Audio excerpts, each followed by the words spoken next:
Okay, welcome everyone. I'd like to call this meeting to order, a regular ledge meeting at 2:10. So everybody's had a chance to take a look at the agenda. I'd like to take a motion for the agenda. Thank you, Councillor Waters. Is there any additions or deletions from that agenda? Seeing none, all in favor? Thank you, carried.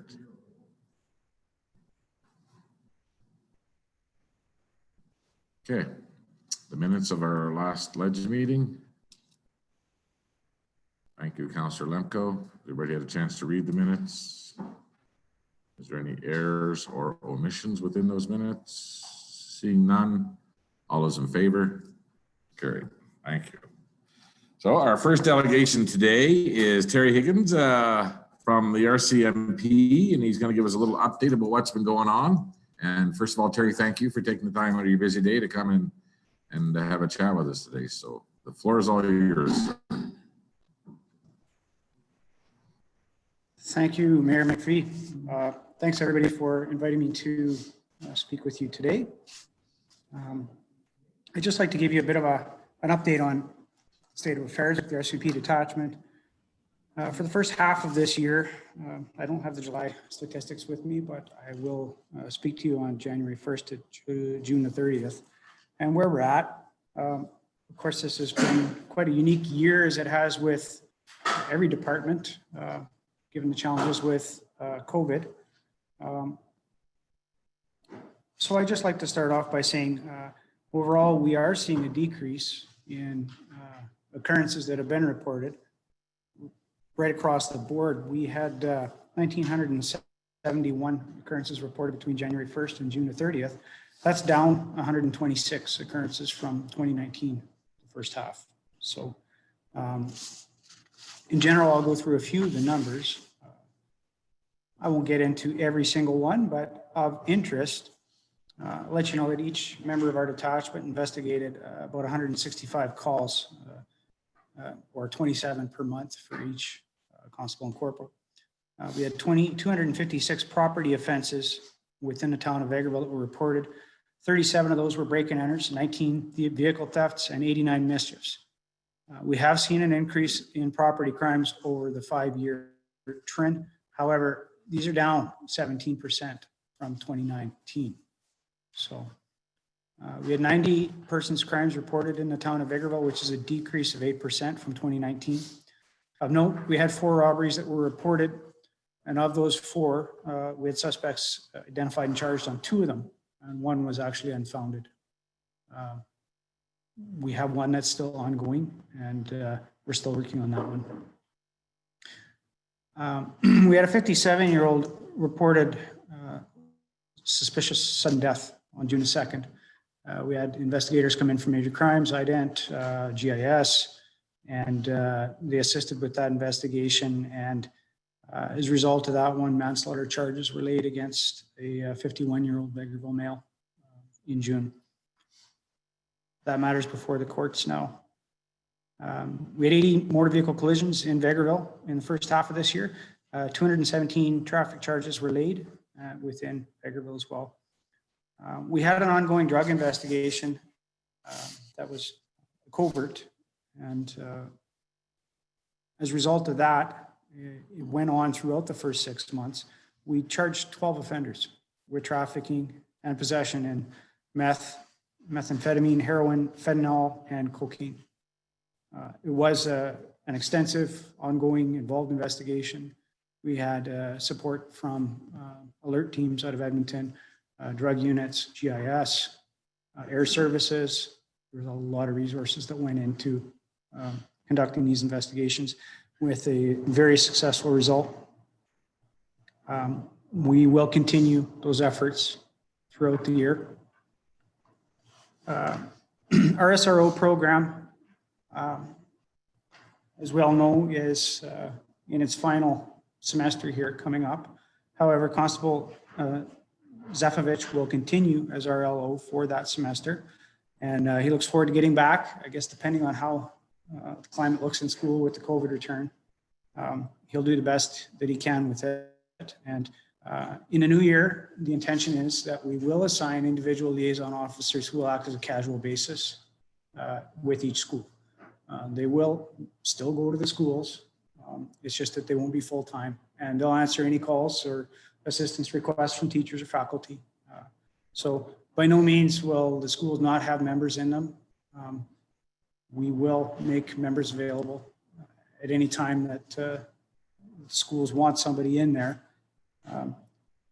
That being said, I realize the council's acknowledged the value of the SRO program, and we also realize that there's factors out of anybody's control. So our habitual offender management program is ongoing, and we still are actively working on that. We've currently got 12 habitual offenders in the community that we're monitoring on a regular basis. And during the first 6 months of this year, compliance checks have resulted in 21 charges for failing to appear with court-imposed conditions. So the members are still actively out checking on people, checking curfews, making sure that they're not drinking or using drugs if they're on conditions to stay sober, and reporting and that kind of thing. So they'll continue on with that. Our detachment performance plan this year was simplified and is due large in part carrying on from last year. Our priorities are going to remain crime reduction with a focus on property crime and police community relations. I think, especially with the environment these days, I would say not just throughout North America, but throughout the world, I think it's even more important for us to focus on positive community relations and instilling trust and confidence in the community that we serve. We will continue on with that, and we've identified a number of initiatives to work on that. I do believe our crime reduction practices in previous years has been successful. We've seen a decrease in some of those areas overall, and I'll get into some of the statistics coming up here shortly. I had intended to hold another town hall meeting during the spring and the fall. However, unfortunately, COVID has put the kibosh on that. Instead, I had put together a community consultation letter and forwarded it off. The town of Vegreville has agreed to put that onto the website and the social media programs as well.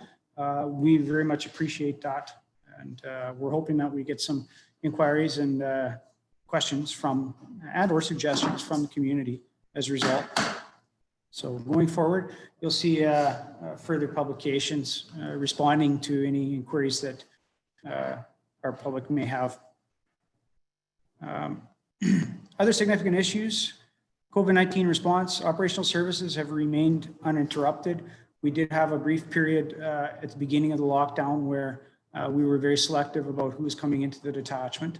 And once division got their policies into place, we are continuing to have administrative functions carried out. However, we're being quite cautious about it. If clients want to come to the detachment for fingerprints, for example, we will certainly take care of that for them, but they need to call in first and we'll let them in. We're just trying to make sure that we don't have more than 2 or 3 people in the front lobby at any given time. As well, anybody that's coming in is expected to wear a mask, as well as our members are to wear masks as well to address that. So I know at times it probably seems like it's a bit slow going for some clients, but we'll do our best to make sure that we help everybody out as best we can. We currently have 3 members who are awaiting home sales and are being transferred out. I think, as we all know, the markets are a little slow right now, and that being said, who knows? We have 2 corporals, Lee Drinkwater and Fred DeBilly, who both have their houses on the market. Lee's been quite long now, over 1.5 years, I believe. And Constable Dan Bentley as well. Currently, Lee Drinkwater is deployed to district on a long-term assignment. Currently at the moment, he's running Tollfield Detachment. And I think the district will be deploying him where he's needed. We seem to have a bit of a shortage of NCOs these days, so it's good for him to be able to help out the district. We do have got these backwards. There's 3 more constables that we've just got trained here within the last year. and they're all doing very well. Dan Agox, Jordan Vrabel, and Alex Whedon. They've all got less than a year's service, but they're doing very well. I'm quite impressed with how well they're acclimatizing to the community, getting to know the community, and they're progressing well.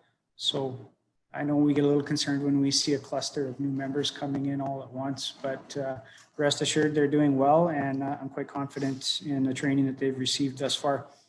On a positive note, we do have a new provincially funded constable position that's been implemented. That was created in June. The funding is there. We anticipate we're going to see that position filled early in the new year. With depot being shut down over the last 6 months, they're just getting up and running now. I expect it will be a recruit that we get. Unfortunately, there's not a lot of experienced members that are moving around right now. So, but given the quality of the recruits that we've gotten in the last couple of years, I'm confident we'll see another good recruit come in. So I have a bit of a statistics page for you coming up, and you'll note that a lot of criminal offenses, we've seen a significant decrease in the first half of this year. I attribute some of that to things quieting down with COVID, as well as our crime reduction initiatives that we've been running for the last couple of years, I think are seeing an impact. That being said, there are some that we're seeing an increase. Break-in enters, we've seen an increase in that. I think that may be attributed to the economic climate as well. So we're going to continue on with our efforts this year to curb that.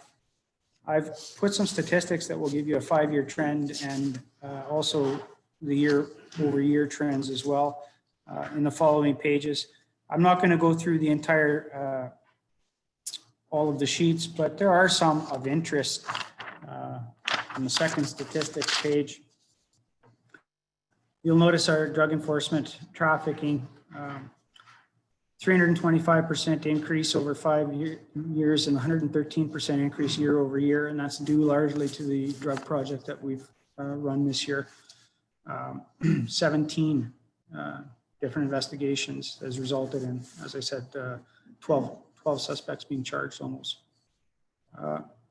If you go a few lines down, our mental health acts have really been on the increase, and I think that that's not unique to Vegreville at all. Everybody's struggling right now these days with the economics, with COVID, with isolation.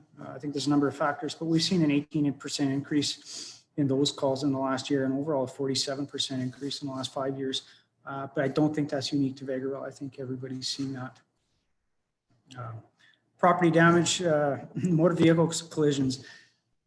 We're seeing a decrease in those reportable collisions. And I think we had 3 or 4 months there where virtually nobody was out driving. It was, you look on the street and there was just not much moving at all. So that may well be why. As well as the criminal code traffic referring to impaired drivers, dangerous driving, that kind of thing. I think that's just due to the reduced traffic flow that we've seen.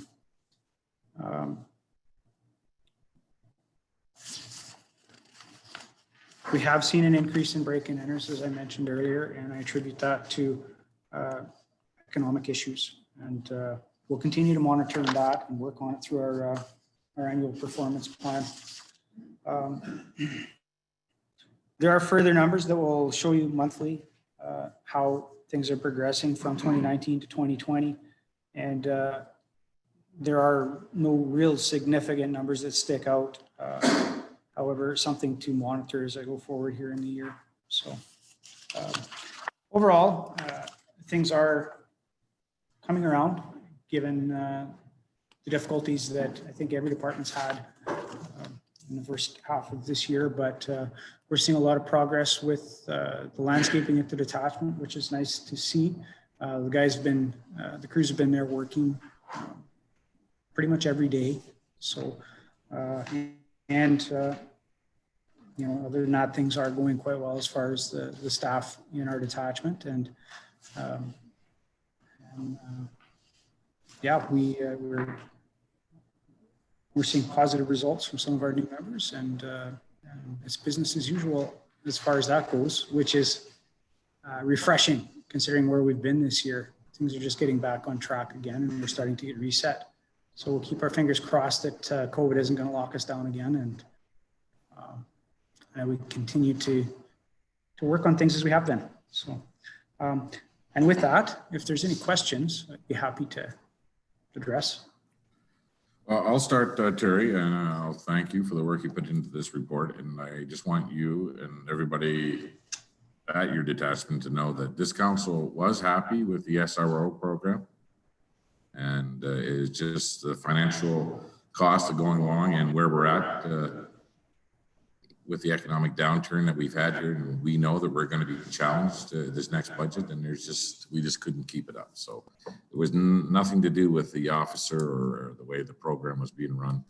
And we know that there was a lot of positive comments in the community, and it was a well-respected program, but we have to make decisions based on moving forward with the amount of money we have. So I do have a question though, is the new member that we're expecting as part of the 300 new members that are going to be within the rural situation in the province.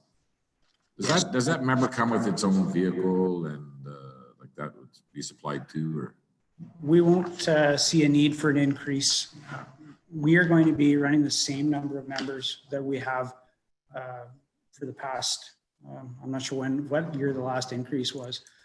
We've run 12 members, including 3 NCOs for the last number of years. And with the SRO position being phased out and the new provincial position being brought in, we're not going to see the overall numbers impacted. We're going to have the same number of boots on the ground that we have. And fortunately for the town of Egerville, it's going to mean that one of those positions, an increase of one of those positions is funded provincially rather than by the town, which the town paid the majority of the SRO position, correct? So there'd be 4 provincial positions rather than 3. Okay, so we were the last few years 8 paid members plus the SRO. Yes. So let's have the same amount of officers here, but we will not be paying for the SRO, but that officer will be working in the rural section of our community. That's correct. Yeah. Okay. That will be a 4th provincially funded position. However, that position will contribute to the town of Egerville as well. So. Anybody else have any other questions? And go ahead. Just because I get a lot of times questions as far as how members work around and on, and we talk about 8. So typically in a day, I understand there's 8 or whatnot, but in a typical schedule, how many would we say is on rotation in a day? And then the second part of my question would be, of those, is there a set, given say there's no situation that you're reacting to, is there a set where so many members are to leave town on a drive? Can you walk us through a little bit of what a typical? I understand there's no typical, I understand there's no. Yeah, I understand the inquiry, but the reasons that you're inquiring. Unfortunately, however, I'm not able to get into specifics about how many resources would be on duty at any given time. And that is mainly for safety concerns as well as privacy concerns. And I think that I would probably be overstepping my bounds if I was to get into specifics on that. So I will. This counselor that in your area is regional boss with myself. We are going to be having a meeting on that. Okay. And we would like to get that scheduled as quickly as we can. Some members just go over. I think it's time that we have that conversation. Mm-hmm. And that's good. And I appreciate that there's certain things that can go there, but there are things we have to be able to answer to because people are asking us and we have responsibility to know what our protection level is versus what our pay level is. Thank you. I can comment that there are minimum staffing levels that are maintained. There is a detachment policy. At no given time will there be less than those detachment minimums. Okay. However, unfortunately, I understand. Division policy wouldn't allow me to disclose specifics. Fair enough. Yeah.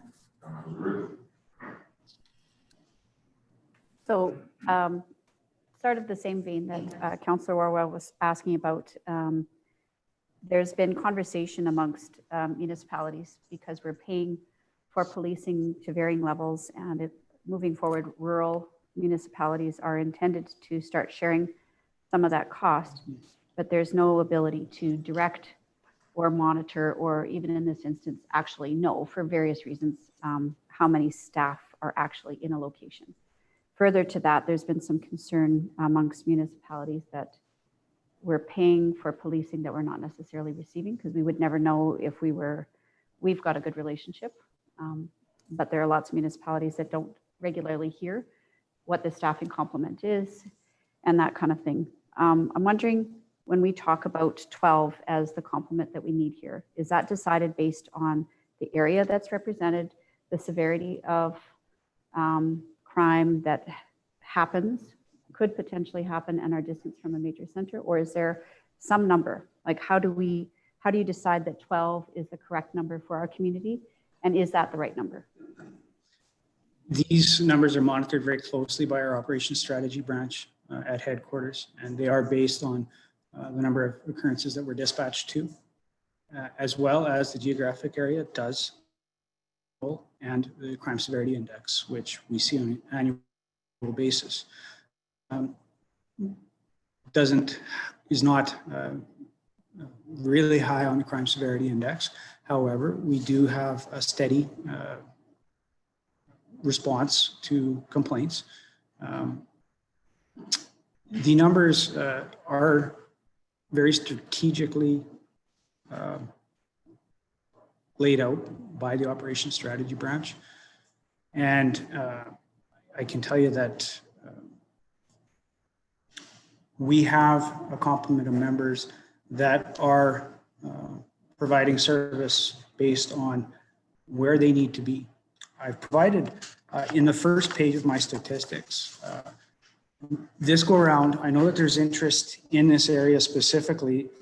You'll see the statistics as listed under municipal or provincial for each column. And I've listed out specifically the call volume that we are committing to the town of Vegreville. For example, the person's offenses under the first column, municipally in the town of Vegreville, during January to June, we attended 90 calls within the town of Vegreville and 46 to the outlying areas. So within the provincial jurisdiction, that's everything that Vegreville polices outside of the town of Vegreville. Property offenses, 256 were in the town of Vegreville and 140 were in the outlying areas and smaller communities. So you'll find that roughly 2/3 of the calls that we go to are within the town of Vegreville. And I don't have the exact percentage for every single call, but you'll see, with the exception of traffic, a lot of those are proactive initiatives where there's tickets being written and that kind of thing. And there may also be traffic services that are out working on Highway 16 and that kind of thing. Another thing I'd like to just remind council of is the amount of provincial resources that are involved in policing the town of Vegreville, which the town of Vegreville does not pay for, nor should they. These resources are provided through the province, and they include when we have an undercover operation, we have undercover operators that come in. You'll never see them. General investigation services, they're here on a regular basis.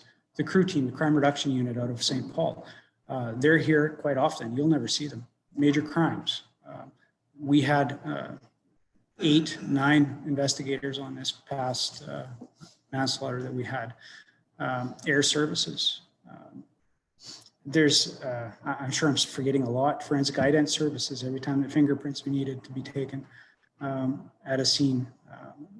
We've got a lot of those resources that are involved in policing the community of Vegreville that council nor the public are aware of. And so it's not that you'll only have 8 members that are dedicated to policing the town of Vegreville. There's many, many other people involved in public safety in this community. So just rest assured that the division and the district are also contributing to policing here as well. So. And we definitely do appreciate the assistance of the other Canadian Yeah. They expect that. Yeah. I do have a question, Terry, regarding some of the challenges that this detachment, other detachments, are going to bring to ours today.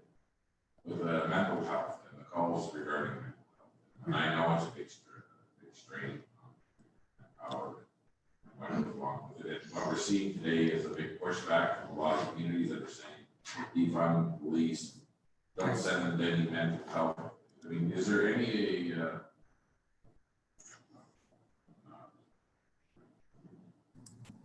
is there any directions from national about maybe making some changes for everyday officers are not going to be responding to all these mental health issues, or?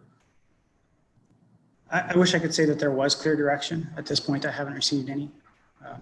That being said, I know that the division and headquarters is aware that we need to look into how we're doing business.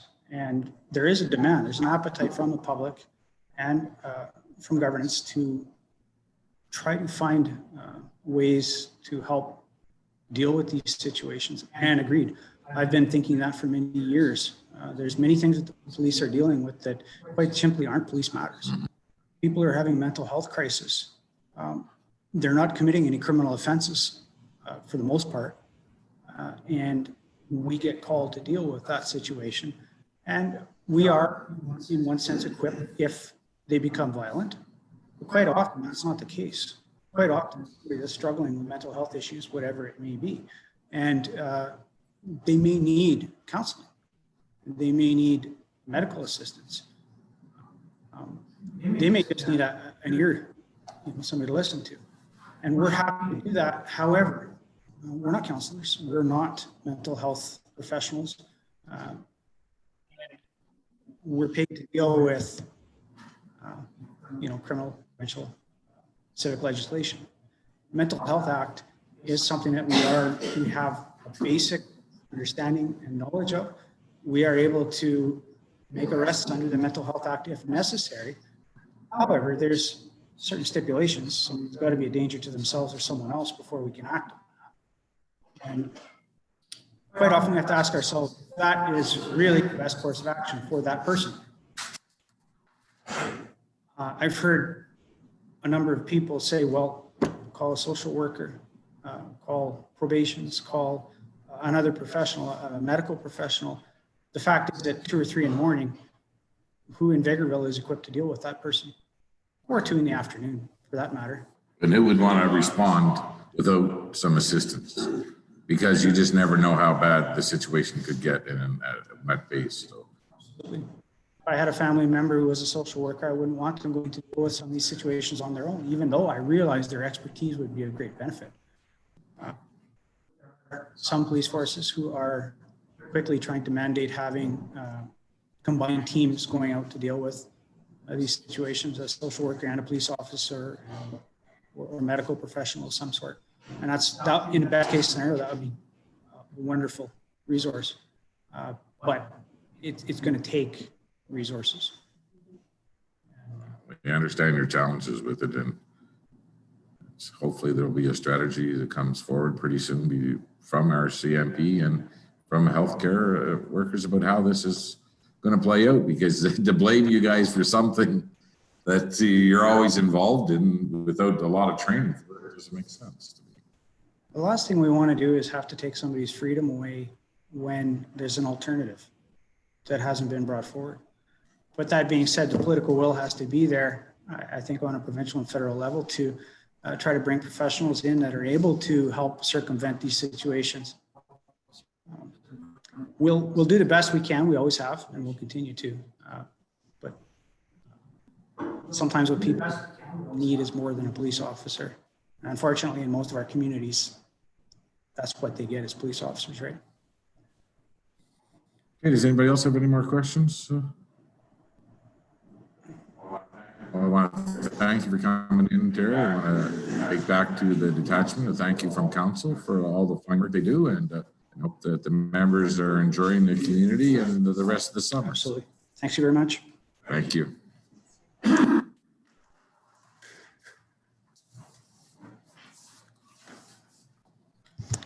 Okay, up next, we have Mr. Phil Rowe.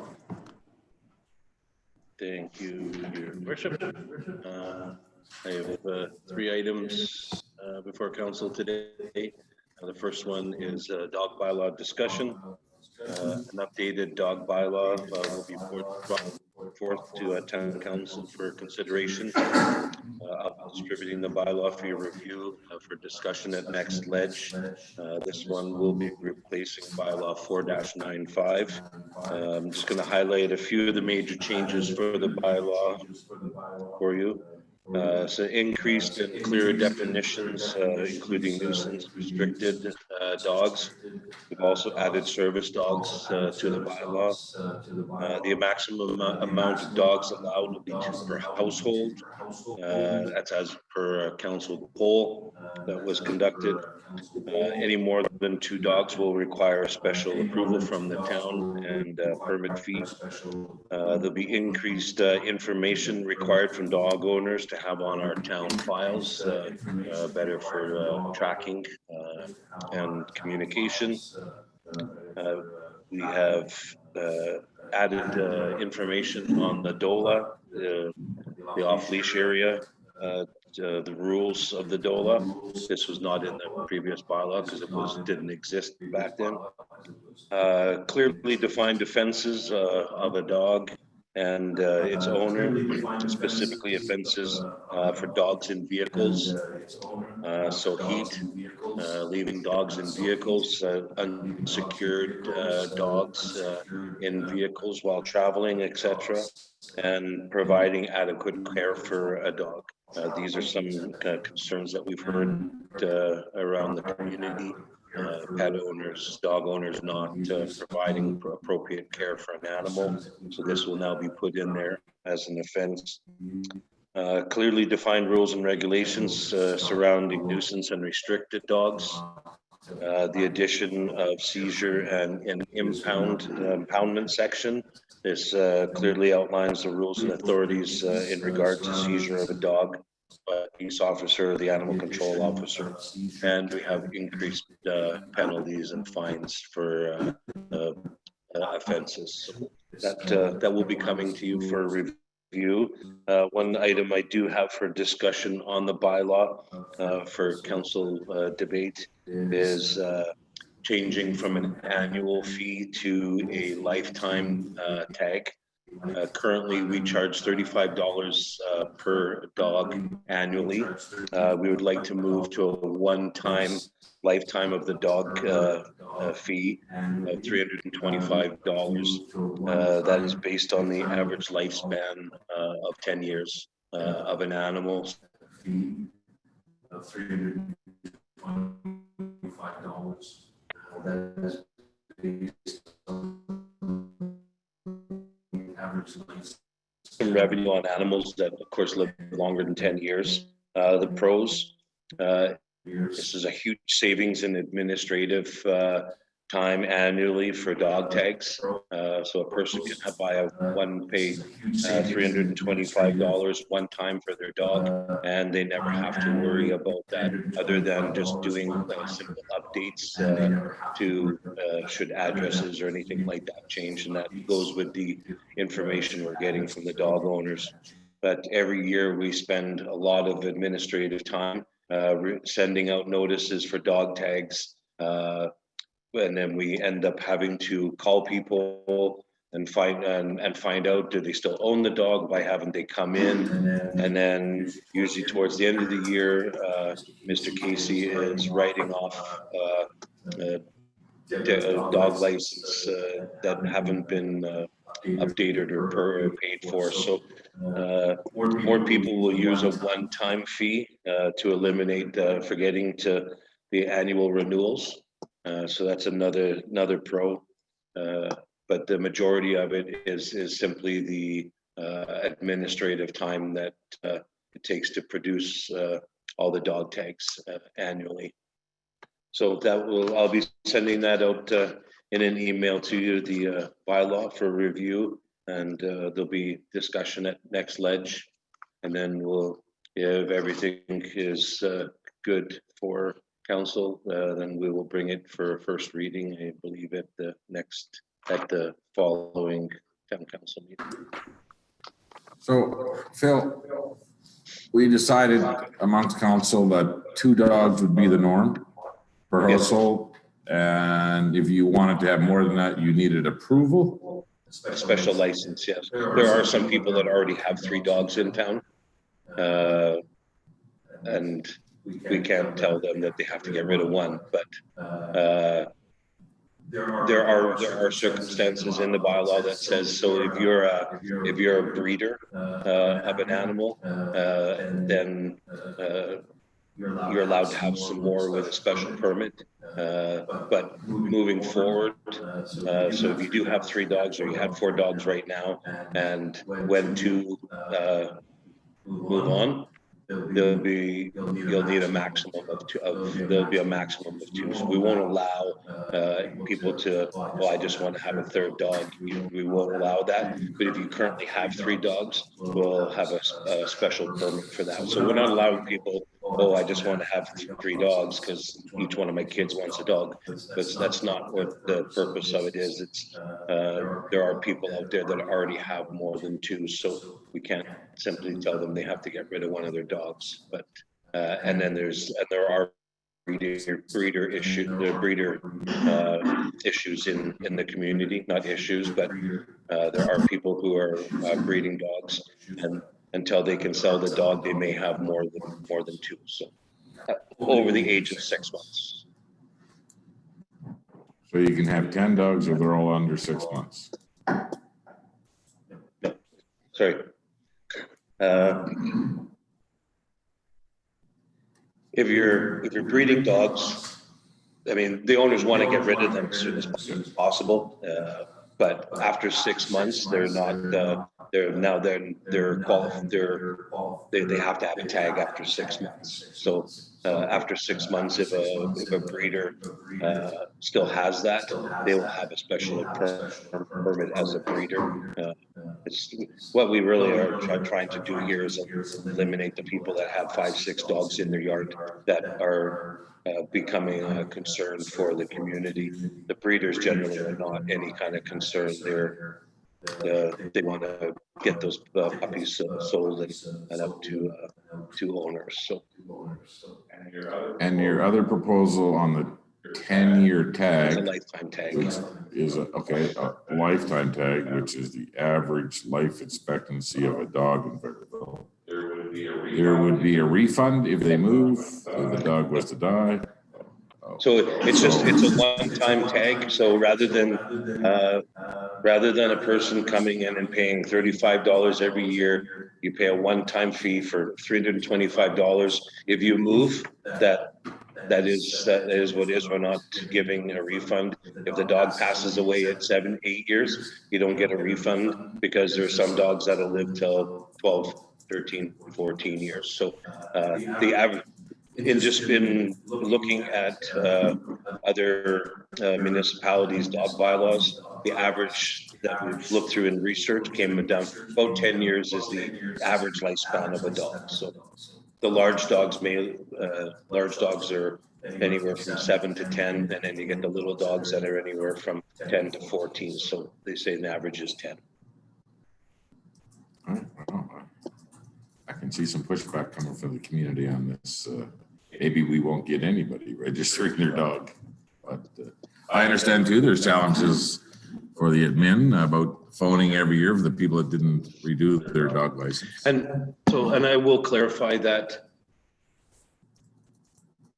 If you currently have a dog, you can stay with the 35 until that dog passes away. So, I see. For instance, she can continue on for 35 years, $35. But if it's a 2-year-old puppy, it'd probably be in her best interest to go with $325. So we'll leave it up to the residents right now that if you have an existing dog, want to pay the $35 annually. But as the new puppies come, that'll be a mandated. The life. If council approves it, it'll go to a lifetime tag. Eventually, it'll take some time to rotate it out. But it would be in people's best interest to pay the one-time fee, especially if it's a young puppy. So Okay, so you're gonna get us all this information and we're gonna have time to digest it all and then we're gonna be able to debate it. Yeah. Okay, because I can see this being a little bit of a contentious issue at times. Okay, well, get us the information and we'll try to pick it apart for you. I don't want you to pick it apart. I just want you to smile and say, Yeah. It's probably not gonna happen. I can just tell by the look around the room, so. Second item is funding for the museum septic system repairs. There'll be an RCD coming on Monday. Topic is funding reallocation for museum septic system upgrade. The proposal is to approve allocation of funding for an upgrade to the Vegreville Museum septic system, proposed by myself. At the July 20th, 2020 council meeting, a request for a council decision was approved for the replacement of the septic system at the Vegreville Museum facility. Funding was approved up to a cost of $30,000. The request is to formally reallocate full funding for this project from general operating reserves to the operating fund for $30,000. The financial implications, a transfer of $30,000 will be made from the general operating reserve to the operating fund to offset the cost of the septic system install. So recommendation will be coming that town council will authorize the transfer of $30,000 from the general operating reserves to the operating fund for the replacement of the septic system at the Vegreville Museum. Why that reserve? What's that? Why the general reserve and not the facility? That's what Mr. Casey had told me it should come out of. Okay. Go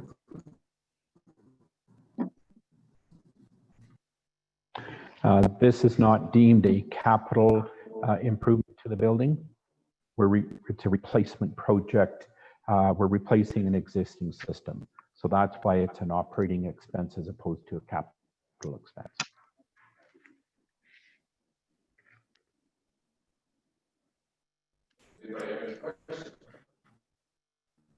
Thank you. Okay, does anybody have any questions on it?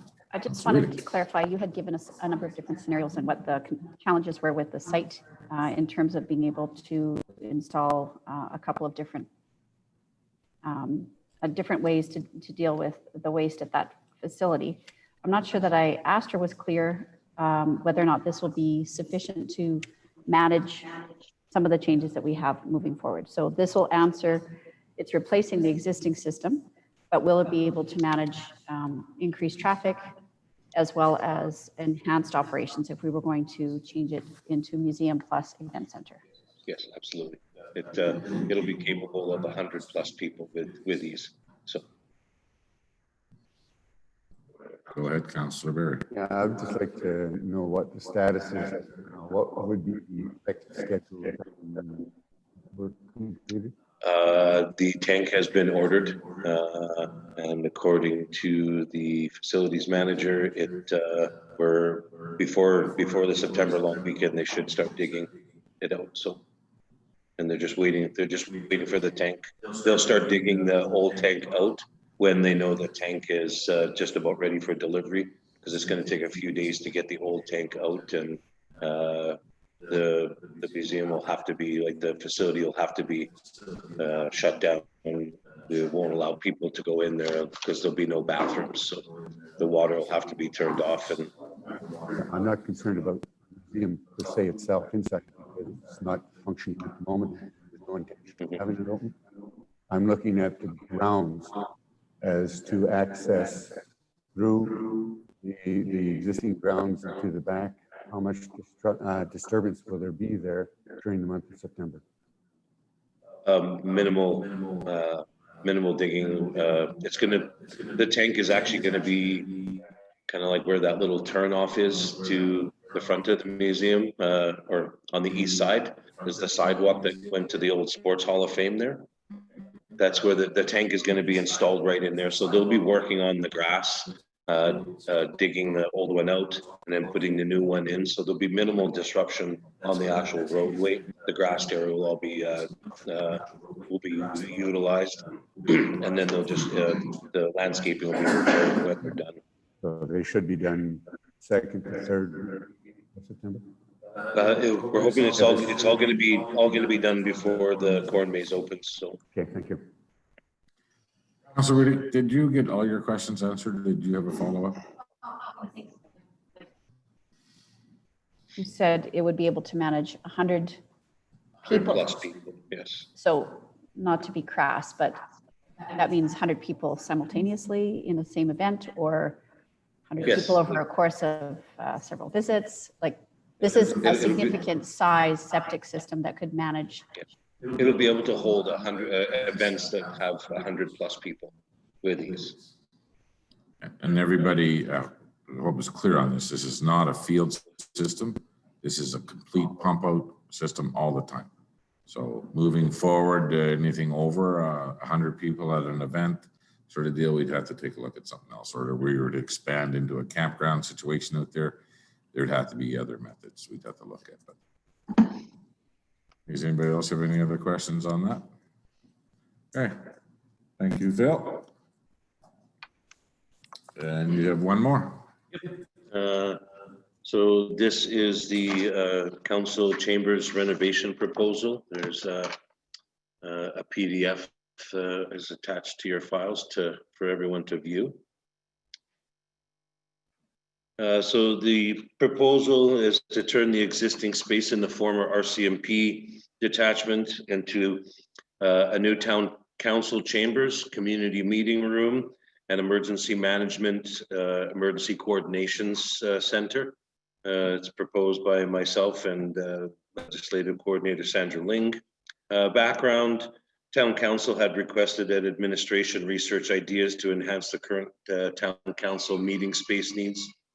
The formal council chambers on the main floor of the town administration building is a large space that is used twice a month and ineffective in its space usage. That's what we're using right now. The current committee room for legislative meetings is used for less formal working meetings, but also very congested, especially when delegation groups need to be accommodated. The committee room also needs to have access to proper AV platforms for presentations, and the formal council chambers needs AV for live streaming of meetings. The original option that was presented of renovating the upstairs and main floors of the admin building were not accepted due to the amount of work, the cost, and timeframes. So we have looked at options of how we could turn the former RCMP building into the detachment into a council chambers, plus as a community meeting room, and also the emergency coordination center for the emergency management team, should it ever be needed. Can everybody see the map on?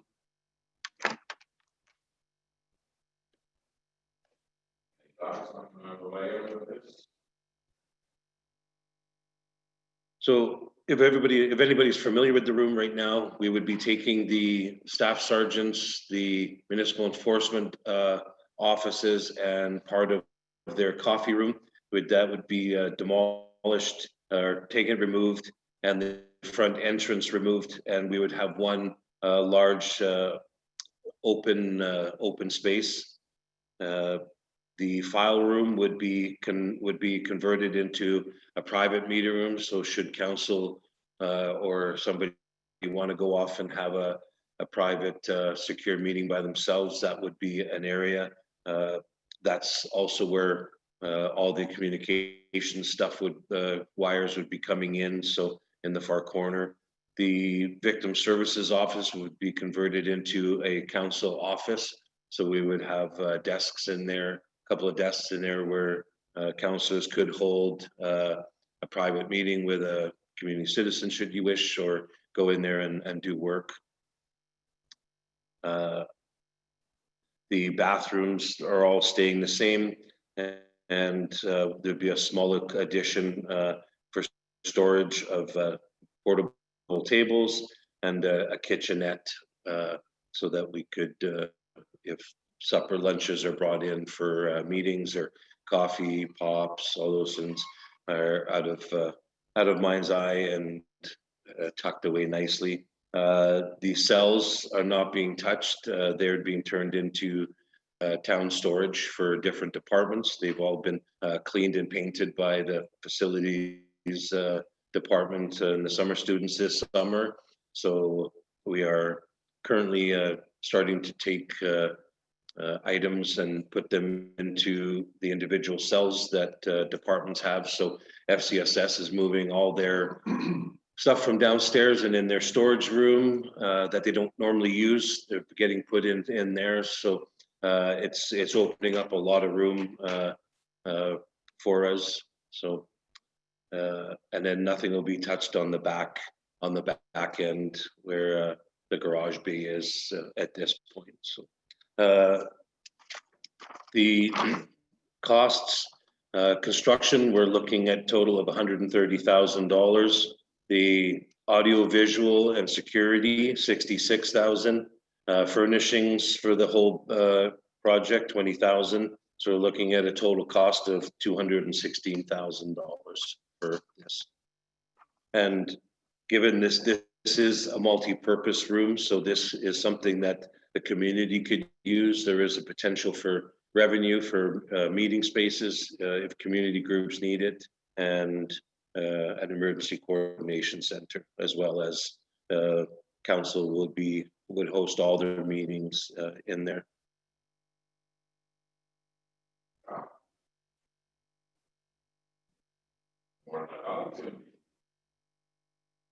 I don't really hope that there's a chance for revenue, but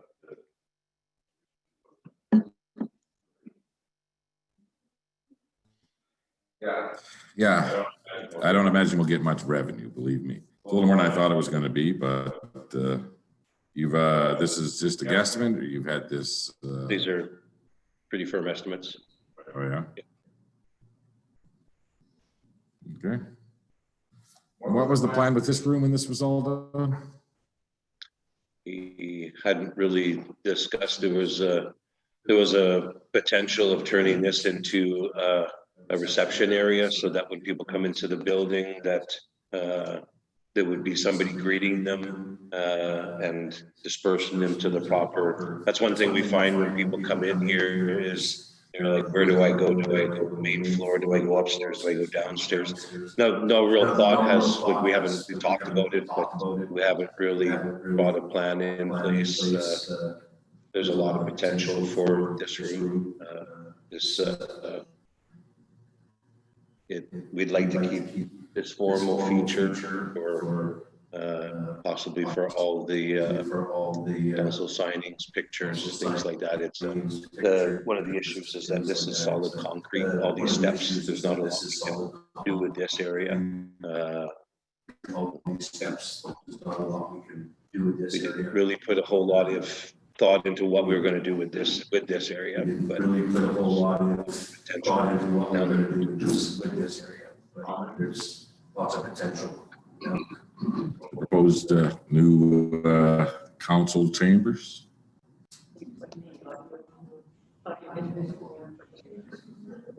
The audio visual. So there'll be, what's that? 66,000 for AV and security, and 20,000 for furnishings. So that would be a permanent council desk, tables, chairs. That's all the furnishings in the council office. That's the kitchen area. Like that's basically everything we need to furnish the building. The AV and security, that is so everyone would have a permanent mic system with them, and that includes it's basically the top of the line base unit. So it allows us to add down the road should we wish, but what it does is 2 control boxes.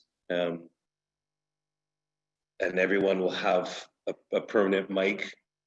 Your laptops will not be used for Zoom anymore. The cameras are permanent cameras. So as soon as the mayor gives people, councilor permission to speak in sequence, when you press your button to unmute yourself and speak, the camera automatically will zoom on that councilor as part of the feed. That's what Mike told me anyway. Well, is that changed or? Okay.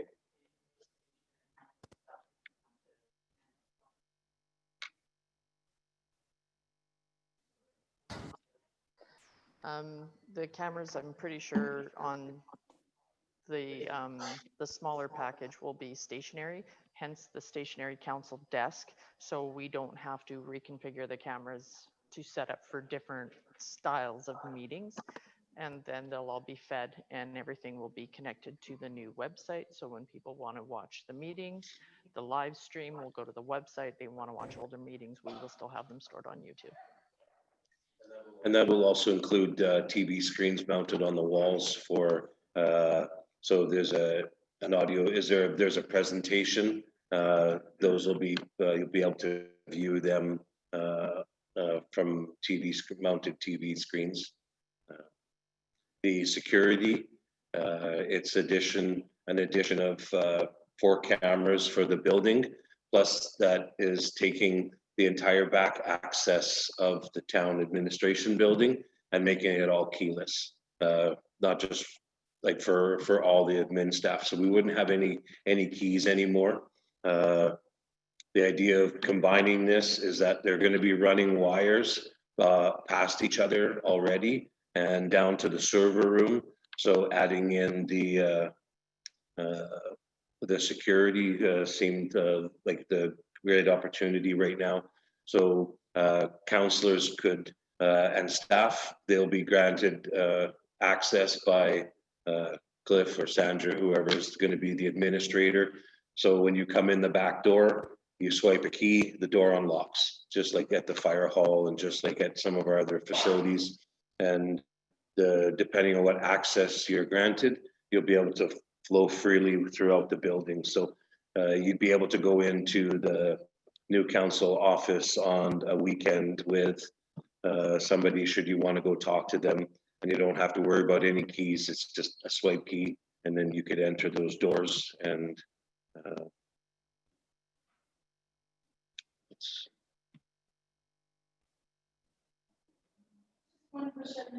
Just one question. I'm not great with scale sometimes when I see things.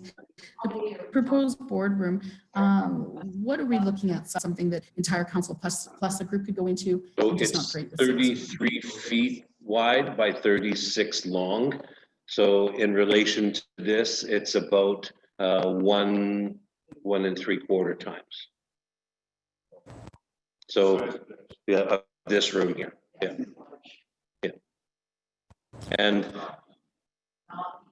and there's all, like say, and it's also there's windows, so it's a lot of natural light inside of the chambers. So. Okay, does anybody else have any more to add? Just for clarification, we're getting this now, but we're going to have an opportunity to go through and discuss it further, or what is the ask at this time? Is it just presenting for information? Just for myself, I just need some time to because some of the costing that we're looking at is a little. I thought the halted original project was on. So I need some. The original proposal we had was probably going to be in excess of $2.5 million. To do everything. So I can always tell you that was never my realm. I don't know about anybody else's realm. The $2.5 million run was never. But that was doing the entire building. So we've scaled it down to. Oh, this is for information right now. This is the proposed floor plan. We can hold it over a little bit to think about it, and we'll give some feedback to what our thoughts are. Councillor Riddick.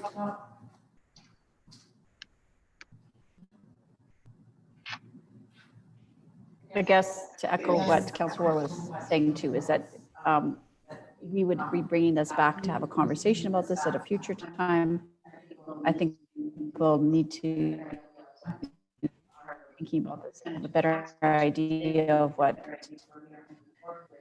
our percentage of tax collection has been and get a better idea of where we are moving forward with concerning grant changes provincially and potentially federally as well. So is the suggestion that this would be in budget time or pre-budget, or do we have a timeline?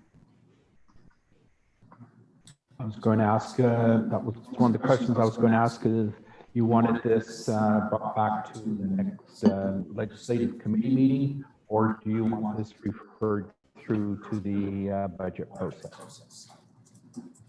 Myself personally, and it's only because I've done a ton of renovation, I know a lot of this demo in here can be done by our own staff. We could clean this out here, and I think we can work with these numbers and work with staging this, what our biggest needs are first, and our biggest needs are a meeting room where we met upstairs where it was always tight. So we need to have a really good look at our financial situations come the end of September, where we're at. But we know moving forward that we will be building a meeting room in that end of this building. How much we're going to spend and how it all works out and what we're going to be able to afford all at once, we'll see around budget time when we have a better idea what our numbers are. But I think we all agree that we're going to need a larger room, and that's part of the facility that is going to be in. So if we need to take a look at what we can do in-house by ripping down some walls and getting that opened up to a point where it may just need a little paint and some furniture to get it started, maybe we can put the cost of the cameras and microphones in with some furniture to start. And then as we move forward, we might be able to afford some more. But I think that we'll have to have a discussion around budget time, because there's a lot of challenges coming our way. So was everybody be fine? Oh, go ahead, Councillor Barry. Yeah, I kind of agree with your approach. The only thing that I would also like to know, though, is some cost projections when we go to start changing the room that we've been using for ledge meetings upstairs to be incorporated in with the town office itself. Because obviously, once we vacate that as council, then there'd be renovation costs up there as well that we need to keep in mind. Because just like renovating where we're currently sitting, renovating where we're at upstairs, to renovate where we're moving to, it's not just one price. So I would not want to look at 3 proposals coming to me when I think that I have solved it by just this one number. I think the budget amount will be higher. I think that would be a very good estimate, yeah. But again, I do believe that we take a look at what our needs are and how the facility needs to work for right now. I think that we can find some savings in the fact that we can do a lot of this with our own stuff. So to start, what I'm saying. So we'll have some discussions as we move forward, and we get to the September 30th, and we see where the taxation collection is at. And there's a lot of other challenges coming our way with some infrastructure and stuff like that too. So is that it for now? Is everybody pretty okay? Is there any more comments regarding this proposal? Sorry. Okay. Thank you, Phil and Sandra, for the time you put in on that. And we will get back to that when we can. Next up, we have Dale. Lefebvre. Thank you, Your Worship. The report is the Rural Lanes report number 1. That will be the actual priority list that we have. The Rural Lanes report number 2 you see in your agenda is the large map of the town with everything itemized on it. May make it easier to follow. for everybody to determine where we're at and where the lanes are we're referring to. On page one of the, just a little history on some of the precipitation we received, especially in the last couple of years. It has been more than normal, to say the least, as we all know that. I'd like to say this is not an excuse, this is a fact. Just some information for you. What we've done is we've itemized the lanes that have been successfully repaired, reshaped, resloped, so they're operational, working better in 2019, and then the ones that we have started on in 2019. So as you go through, you'll see that on page 2, we've got the 2 lanes around North Circle Drive that have been reworked last fall and were performing quite well this year. So we're happy with those. The lane that says priority 3 underneath is the priority 3 for this year, but it was started last year as we started working with some of the storm systems in that long lane that we have there. And really, as you move through pages 3 and 4, the red lines are showing us where we've done work in the past, where we've completed it, and if it's yellow, it's in progress. That means we work on it as we can. Is just starting to dry up to the point where we can get and do some work. Last week we hit the priority 3 lane actually between 45 and 45 BF and had some work done in. I mean, even if the lanes on the surface appear dry, once we get into start work, the first few inches of material out, it's awfully wet underneath and we're causing problems. And we were having a bit of that problem last year. We have some staff members and new staff members that are doing very well with laser level systems. So it's been a real benefit for us last year and this year for sure, to not just move gravel around and cut little trenches where we're able to come in and remove material and place it as needed and get slopes where we can get slopes. So now when we're going in and repairing a lane, the results are good and we're likely not going to have to go back every year just to band-aid things up. Page 4 is showing the 2020 drainage repairs we completed this year. And this one in particular has, most of these have been a problem for a lot of years. It's just nice that now last year and this year, when it's dry enough and we're able to, we're making some headway, because this lane in particular was a problem for many, many years. And this year, by physically removing material, regrading, sloping, and packing it back down, we're able to keep the residents happy with the results that we had. The bottom of page 4, the red portion we had completed this year. We worked on it. Work in progress that when it dries up again, we get a chance, we can roll in there and get it done. Some of these will show up more than once in the report because some of them were started in 2019. Some are still work in progress, and they may even be a priority lane. So if you recognize the same areas coming up, that's probably why. There's some more areas that we have completed in 2020. And on page 6 are our priority 1 in progress, priority 2 in progress. Any of the information we've received from the residents, usually if there's a lane that is not performing well for stormwater drainage, we will obviously receive information from the residents that live there that were having issues with lanes or have called in. From the records that I have are on this list. Not everything on the map or on this report is every single lane that may require some sort of attention, but these are the chronic lanes that have been giving us grief for a long time. And again, on page 7, those are work in progress, ones that we've started to work with where we can. We still have some work to go on it as weather permits and other projects allow us to get back to the lanes. So,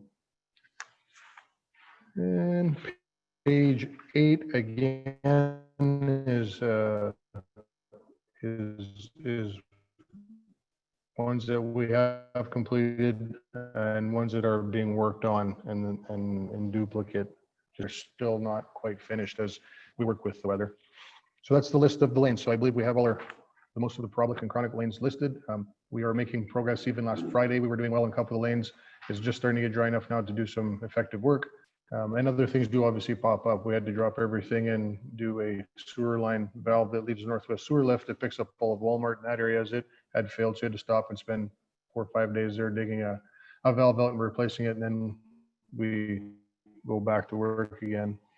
Your page 12, those are very chronic lanes problems for a long time. People are experiencing yard flooding, and we will have to, that's more than grading and doing some sloping, because what it comes to is flat and it's flat. So water just doesn't go anywhere.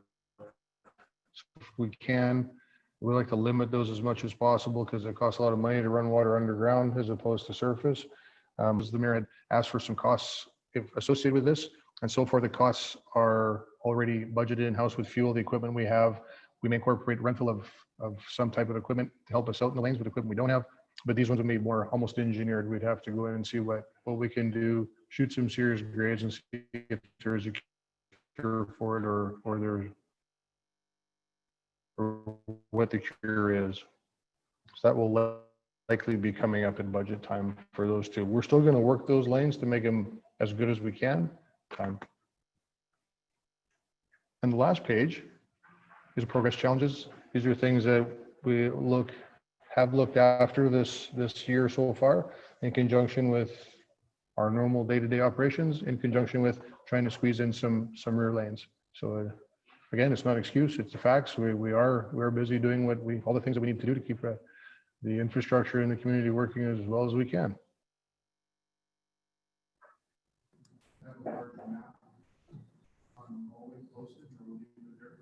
I have a large map on the hallway posted, and I will leave it there for probably the next week. If any of the public would like to just come in and have a good look at it or call us, we can point where you're at and where your homes are, your lanes, which is already to discuss that with our residents, or we can do this online as it's a little more. Thank you, Dale. Communications specialist. I'll start by saying, what is our objective on these alleys? This work that we're trying to do is for the lanes to drain one way or the other. It's not to try to take somebody's property that's a lot lower than the lane and have it drain. That is not what we're trying to accomplish here. We're trying to accomplish to build a solid base in the lanes that are problems and have water flow either way to the street or to the avenue. That's what our objective is, correct? That is absolutely correct. Okay, so long as we all understand that. It is a challenge, and Dale brought forth some things with the amount of rainfall and some other unforeseen things that they've had this year. Also, the fact that we have a foreman in place now at Public Works who's very good with the transit and can run grade and read that situation. So we can do a lot of this in-house on our own. But it can't be 24/7 in a lane working every week because these other things crop up all the time. It's regular maintenance. We are making some progress, and I understand that there is citizens that are upset and frustrated. I know there's 2 lanes for sure that they've been that way for 25 years in this town, and they're not going to get any better until we put some money in the budget that says we're going to put a storm water system in those lanes, because Dale said that they're flat. They are flat. They're not going to drain either way. So the priority on those difficult ones is going to come down to decisions that we're going to make. So I already understand that. Every day trying to get someplace with the lane that are problems and have been problems for all the ones that are manageable, I'm pretty sure with the staff that we have that we can get there. I personally don't believe we have the right equipment for some of it.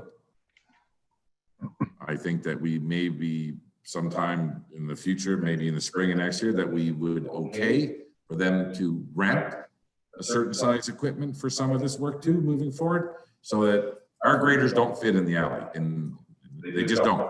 It's impossible. So we need to take a look at that, and if these lanes become, we say it's a priority, we need to give them the tools to work with too. Okay, Councillor Berry. Thank you, Worship. I definitely appreciate the amount of work you've gone to prepared for us. Certainly, we can see that you are attending to a number of problems, and I like that you have priority systems. Take a look at some future corrections, etc. But I also have to agree the aspect that some of the problems that do exist in lanes may have to become a lesser priority than some of the problems we're facing when we decide things on budget. We're not in a time period where we're going to be flush with money to put into projects. And we are going to have to, for the next couple of budget cycles, be very serious about how much money. So I think that I appreciate the fact that they are looking at these problems, and they will bring forward to us some estimates as to what is possible, and then we'll have to determine on that based on all of the other needs and requirements in town. Thank you. Thank you, Councillor Berry. Myself personally, with conversations with Dale and Cliff regarding this, we are doing a lot better job since we've hired a new person at Public Works. That he has the capability to go ahead and address some of these, even with the challenges we have with some of the equipment we're using today. And we're slowly checking them off when it's dry enough. And when the alleys are wet, that like if we go in and take off 10 inches and the front wheels of everything we own sink in there, there's nothing we can do about that. I mean, it's just the way that we need to prioritize, and when it's dry enough that we can move on it, to go in and try to take care of those lanes so that they drain. And then we do have enough crushed material that we can start again building a better base. And the ones that are the major challenge, we are going to have to make some decisions on when we're going to put some money direct into Public Works and say we need those alleys done. There's a price, and we'll have to take a serious look at it. So the work that you guys have done so far, Dale, I think that everybody in this room appreciates it, and we prioritize where the worst ones are. And the staff, I know, is trying their best. The challenge is that the other things that break every second day and the amount of rain we're having. Let's just try to keep moving forward and identify the prioritizing like you have, and try to do it the best you can. And maybe by the spring, you might be able to say to us that let's get these two bad ones done, and this is the price tag. Yep, that's what we're hoping for sure. Oh, go ahead, Councillor. Just looking back at some of the communications that we've had from some of our citizens, I think this will make some of them happy to realize that there is a method for keeping track, and it's being collated, so the data is being collected. So just to be clear for myself, I'm not the greatest cartographer, so I'm trying to see on the map if this is the same address of a resident that had contacted both Councillor Lemko and myself. I can't verify that that's on here.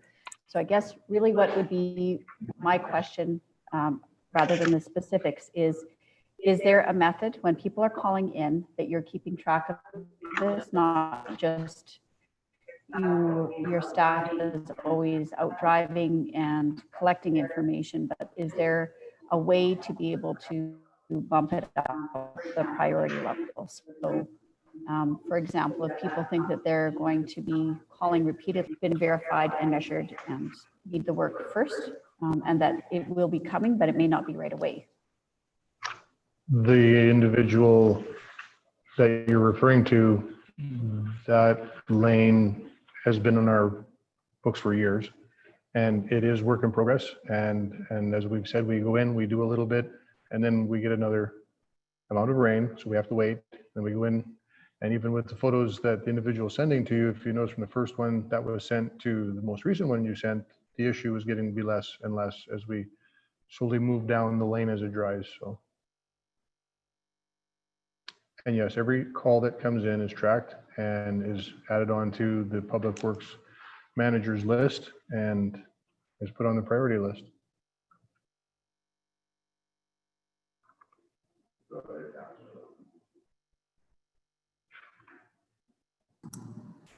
Yes, I appreciate the follow-up to the citizens with concerns and the good work you're doing in the alleys, and we see that work. There's many alleys that don't see people complaining, but there's holes where the heavy equipment that we have, we're picking up garbage, picking up recycle and compost, and other vehicles are driving in there and they're leaving swales. So when it rains, obviously the water is going to sit and sit there, and it takes a long time for that to drain and the potholes that are in there. I think maybe the idea you had about your worship about smaller equipment going into the alley and leveling it would probably eliminate a lot of that of those alleys that are not being complained about, but are in water and such. So good that we bring that up, your worship, about having possibility of smaller equipment coming in there and leveling that out and that stuff.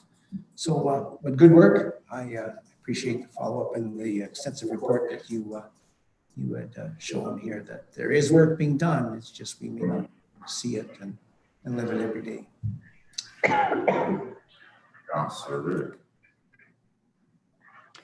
Sorry, I forgot. As we're looking, most of the conversations that we've had this year have been residential complaints, but we've talked previously about downtown back alleys, and the smaller equipment for sure would be a consideration or a necessity in that area. I don't see that referenced in this report specifically, but I know that that's still an area of concern.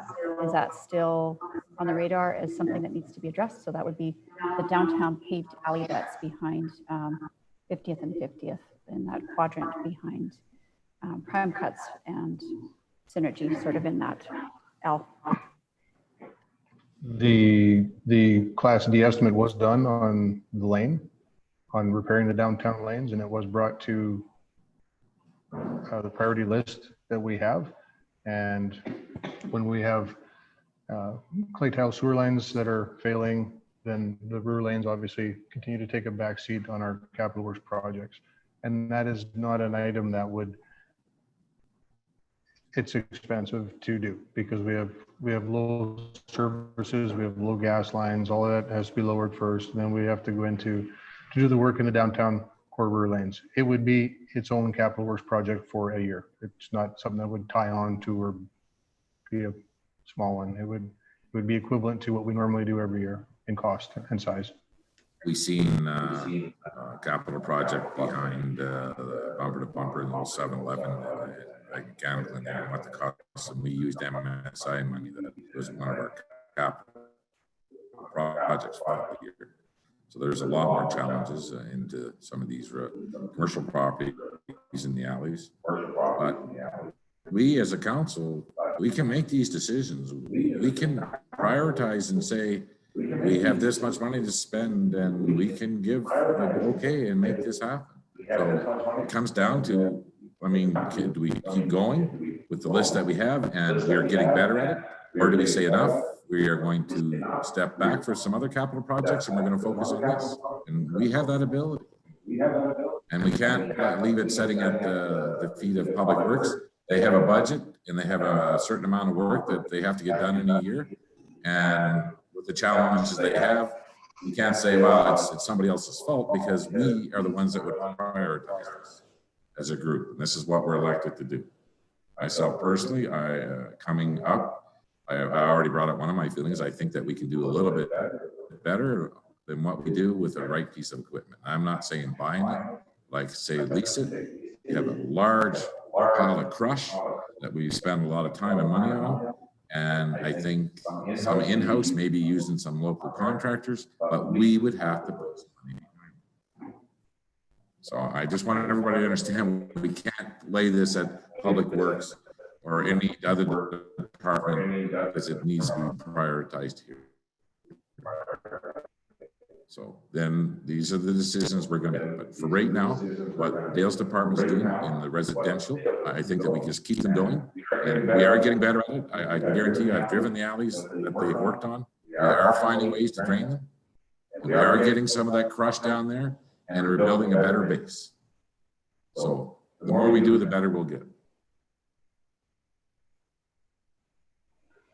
Is everybody okay with that? We're gonna talk more about it at some, I know everything we said today is gonna be budget decision.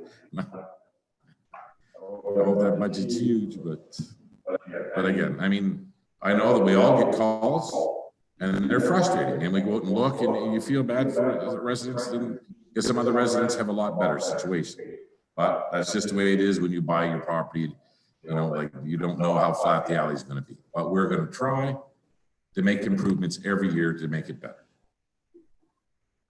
And I appreciate the work that your department put into this, and the fact that there is priorities. Not everybody may agree with them, and not everybody's going to be happy with them. But at least we're identifying them and we're trying to move forward, weather permitting, and we have staff. So. That's correct. Okay. Next up, an encroachment issue. All right. Has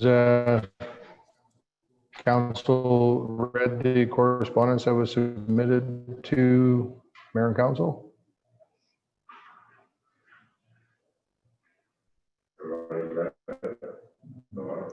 Okay. So does everybody need a little bit of history on what our policy is, or what we've decided in the last few years? Or does anybody want a little update about the conversation with these residents, with the town? You want an update on how that conversation's been going? Okay. Dale, could you fill us in on what's happening?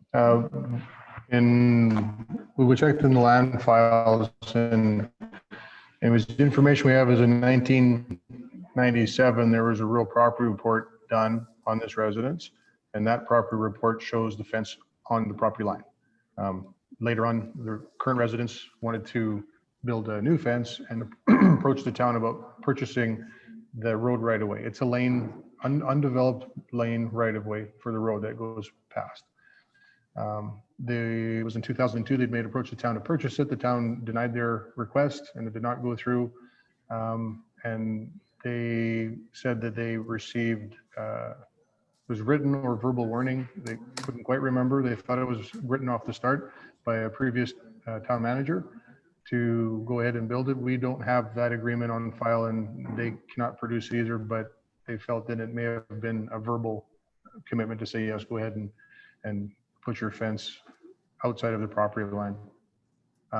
That fence has been there for many years, to the point where it was failing, and in the fall of last year, the residents tore the old fence down, started to build a new one in exactly the same place it was before, same height, same everything. And they were approached by Bylaw, who asked them if they had a permit for the fence. So they did come in and get the permit, but on the permit, the condition was that we'd have to deal with the encroachment, because it was, I'm going to guess by the aerial, approximately at the worst point, maybe 5.5 meters onto the road right of way. There's a few things that happened after that, is we obviously just let them try and find their information, their letter, their whatever approval they had said they had received from the town prior to, and then this year now we have to wrap up the building permit for the fence.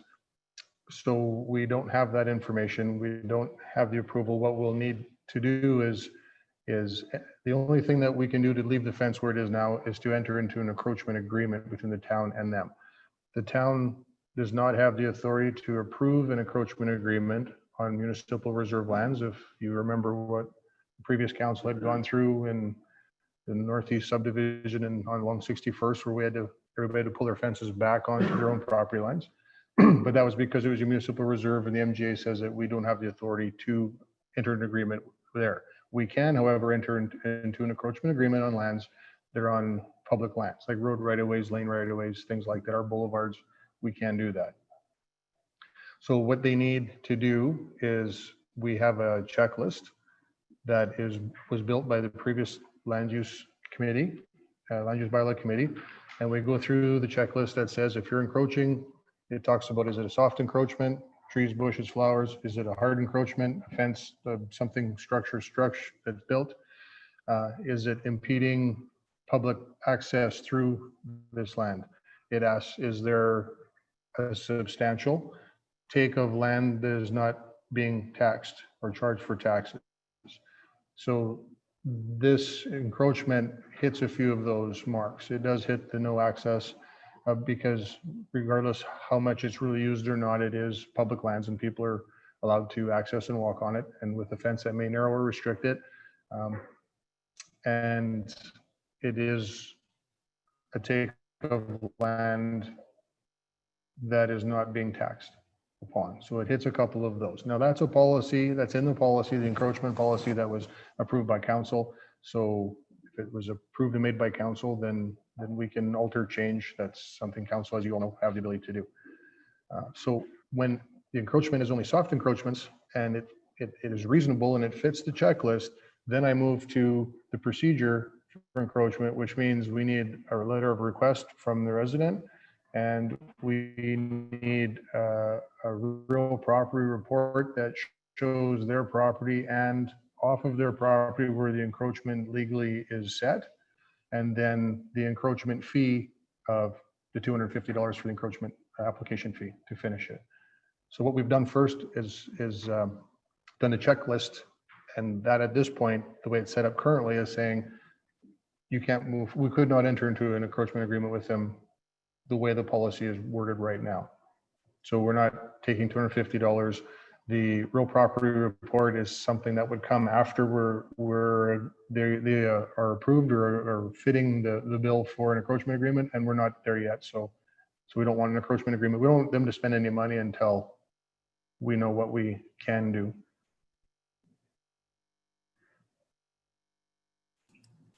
Okay, so does everybody understand the situation? It is public lands. We can agree to an encroachment agreement. We've done it in the past since this bylaw's put in place. Other lands where we wouldn't and we made them move their fences were reserve lands. And we do not have any jurisdiction on them. We are not allowed to do an encroachment agreement. If this was to go ahead, they would pay the $250 fee, encroachment fee, and they would sign a letter saying that at any time, at the will of the town, we would tell them to tear that fence down and get off our land. We would need a real property report, a new one, that would be up to date before if we were to go ahead with this. And they're about $1,600. They would have to incur that cost. Would we be looking for, if we were to okay this encroachment, would we be looking for some sort of monetary value for that land that they're taking on in their yard? I don't think we've ever done that in the past, have we? No. There's precedent, we've never done that. There is a will within the encroachment agreement. There's a way that it could be done because they're using land that they're not paying tax. So does everybody understand what can be done? Is there any questions about right now what they're doing is all it's the right thing to do, what they're trying to do right now. They're trying to get this encroachment deal done with the town, but they don't want to spend any money until they actually have an okay. Okay, Councillor Brajak will be first. So I spoke to the resident regarding this issue. My interpretation is a little bit different from what Dale has said.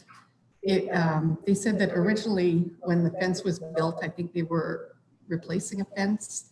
They had spoke to one of the town employees and it was agreed that they couldn't get an encroachment agreement at that time or council wasn't agreeable to that, but that town was willing to give a 99-year lease so that they could build the fence and encroach on the property.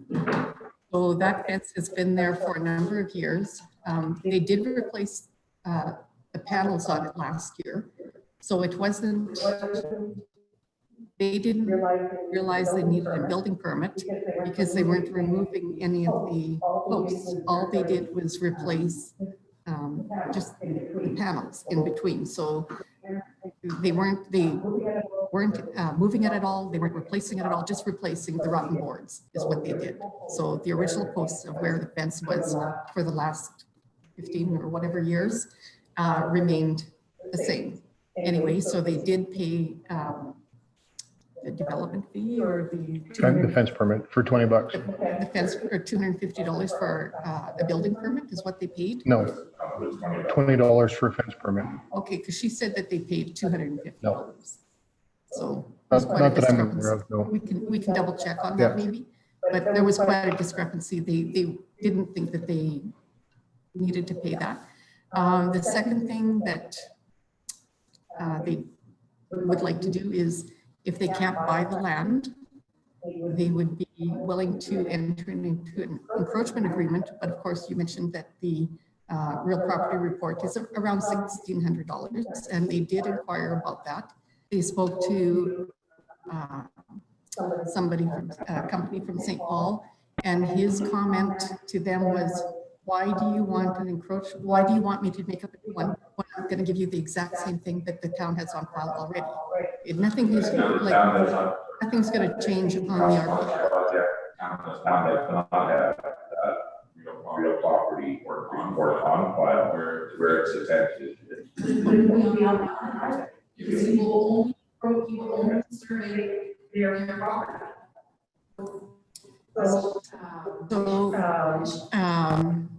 And my take on it also for an RPR is we're only doing an encroachment agreement. We've got Google Maps, we've got all kind of things that we can use at our so that it wouldn't cost so much money. And I think that even bringing this forward, all of a sudden we've realized that there's problem number 2 with the alleyway. So it's not so much that we would never be using that. We're using an alleyway right now that we have no right to use. So this just opening up this problem has created another problem where we'll have to definitely look at the alley that we're using. We shouldn't be using right now. I don't know if that's going to be later on in this meeting, or the alley that we're using, is it not on apartment owner's property? Well, the alley that we're using is our alley that we're using. People do go through their parking lot to the road and use it like an alley. You're correct. It is probably perceived by the public as an It's alley. perceived as an alley, so we should maybe block that off or compensate that apartment owner for. I don't think we'll make decisions for a private property Well, owner by blocking their access to the alley. I'm just wondering, is that one of the reasons that 15 or 20 years ago, why that was denied maybe to sell them the property?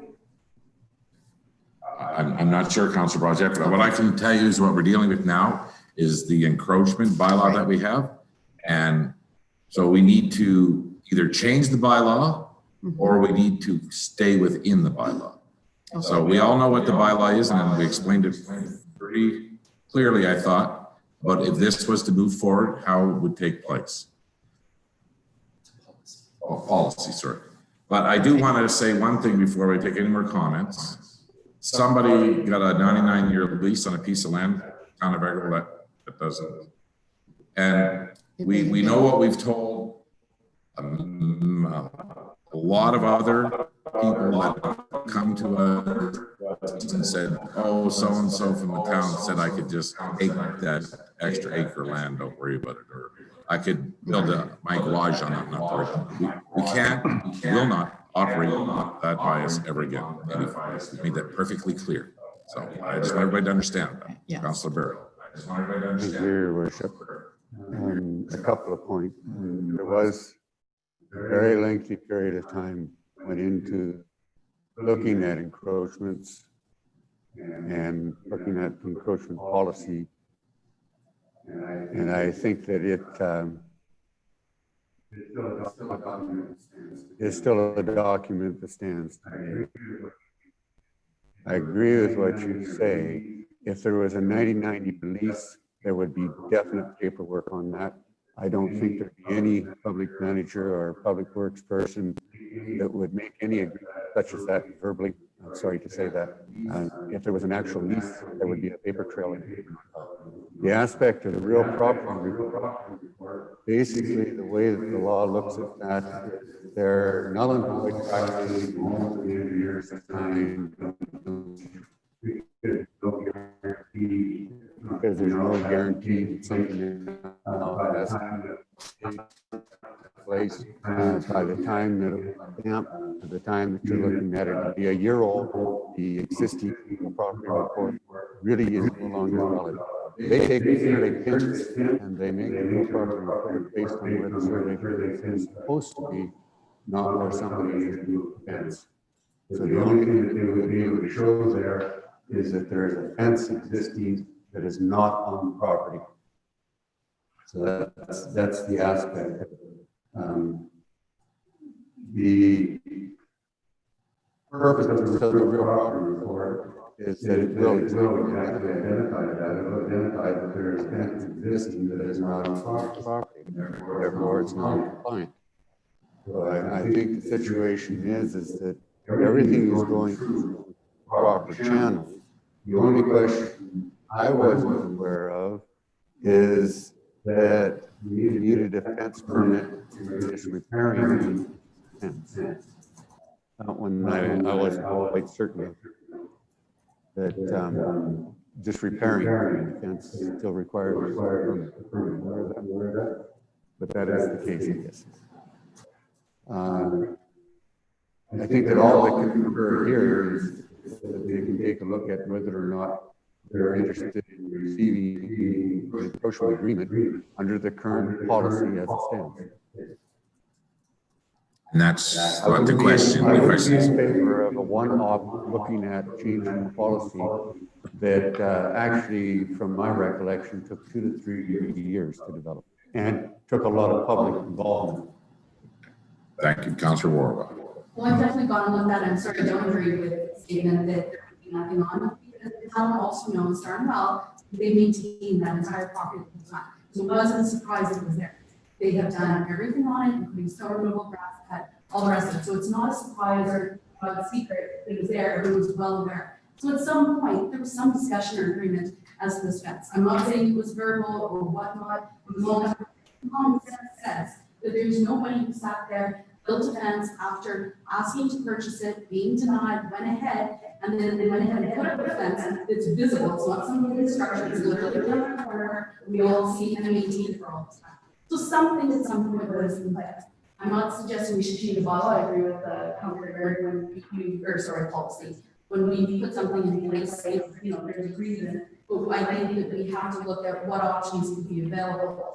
If in fact I was saying that they needed something different on the report, then maybe what we can do is reach out to somebody who doesn't do the proper or ask them to verify from going forward, what they've been told, what they bring to real property agreement with their property. So they would be given again a report that already is exactly as it is. It's a bad property, exactly as it is. I don't know how they ever got building permits to begin with, because the way their stuff is built, it's literally years from what should be that alley. It's kind of strange. So I guess my idea is like, what options could we have for them? Would we consider an option of selling, or what would we consider doing? Because I can't see that. It seems to not make a lot of sense to pay $1,600 if you're going to replace the exact same property report. Okay, we'll get a clarification after Councillor Waters has her comments. Okay, so the property owners have an existing real property report, or there's none at all? There is the existing one from 1997. Okay, and it shows the fence, or it does not show the fence? It shows a previous fence that was built on property line. On the property line. On the property line, not this one that is off property. Because they can get an amended real property report, be the one, and then showing the amendment, which might be a little cheaper, I don't know. But a real property report isn't going to show much more than this. It's Google Maps, it'll have the dimensions, the actual measurements, how far it's away, and that kind of thing. And we can see from Google Maps that it's off. So that's, to me, that's show is the as to how then we can probably measure that that's been done from the pins and that kind of thing. I mean, every circumstance is a little different. This policy was developed with these rules for a blanket cover. Here's what it is. It doesn't know what the encroachment is, so so I don't disagree that RPR is expensive. I know, I'm just saying that the RPR is a requirement of the policies approved by council as a catch-all cover-all for every circumstance. And if this one is different, then council can decide what's going to be different. And the policy states that it needs to be a new RPR or an amended? It says, Doesn't well, state. it has to be an RPR that shows the encroachment. The And we encroachment. do have RPRs that will show an encroachment if that's what you're getting the RPR for. You can have your survey, okay, this is a municipal land, the municipality says, yes, we give you permission to go on and do this fence, whatever's on our right away. And then when they do the RPR, they will include that and how far it is off. And that's all that's really for, so that whatever the encroachment is, the town would then have a good record of it's exactly this long, it's this big, and it is here. But typically for the sale of lands and stuff, you're right, the RPR is between property line and property line, and that's all it is on the standard one for sale. So the reason that in our policy we ask for that RPR is to have legally a report of what the encroachment is and everything drawn out on that RPR, so everybody understands. I think where we're getting hung up is the fact that we're calling it RPR because that's what we refer to it as, but what we're looking for is a legal survey, something that shows where this encroachment is that we're approving. So we're referring to it as an RPR, but it's a survey document.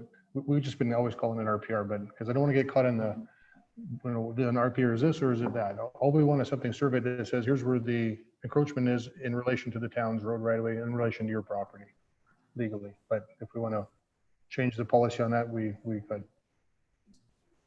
Okay, one more question then. Would we ever offer an option? Because to me, this does seem somewhat insane because no matter what, with having this encroachment, they're going to have non-compliant well. So that's going to forever impact it. So to me, I'm asking the question of, would we ever consider sale of a portion of it? That would have to be come from the homeowners. I mean, Well, they've asked, They did, but we're denying it before, so. well, they didn't ask us. I mean, we can only deal with what's in front of us right now, Councillor. So I mean, I guess we have to go back to the same option because they're asking us questions. I would like to give them an option for versus giving them a bunch versus giving them a bunch to call. That's what it is. That's Okay, Councillor Baja. Yeah, and again, it's the same thing that Councillor Warwa is proposing. That was brought up to me. They would like to buy the property. That seems to be the best way. I'd like to ask our administration to look at why it was denied in. I have that. Dale has the I mean, reason. maybe he does remember. We have the RCD. I have it in my file from 2002. It was active. The access that may be required later is what it was, that we may someday need a lane through there. So I'm going to propose that when we do receive a letter, because we probably will receive a letter to ask to purchase it, to have information as to why the pros and cons of possibly selling this property. Okay, so. Well, because it will be brought forward. They will, that is an ask. They'll just have to put it in letter form, but it has been an ask from Councillor Warwa and myself. The property owner has said that yes, that was their original intent, was that they wanted to buy this piece of property. So just to make sure that our administration is prepared to present us with reasons yay or nay, and if they can go back and see if this alley would be required, this piece of land, if we would ever develop it. We'll wait. Yes, we'll wait until we get the letter. Okay. Councillor Riddick.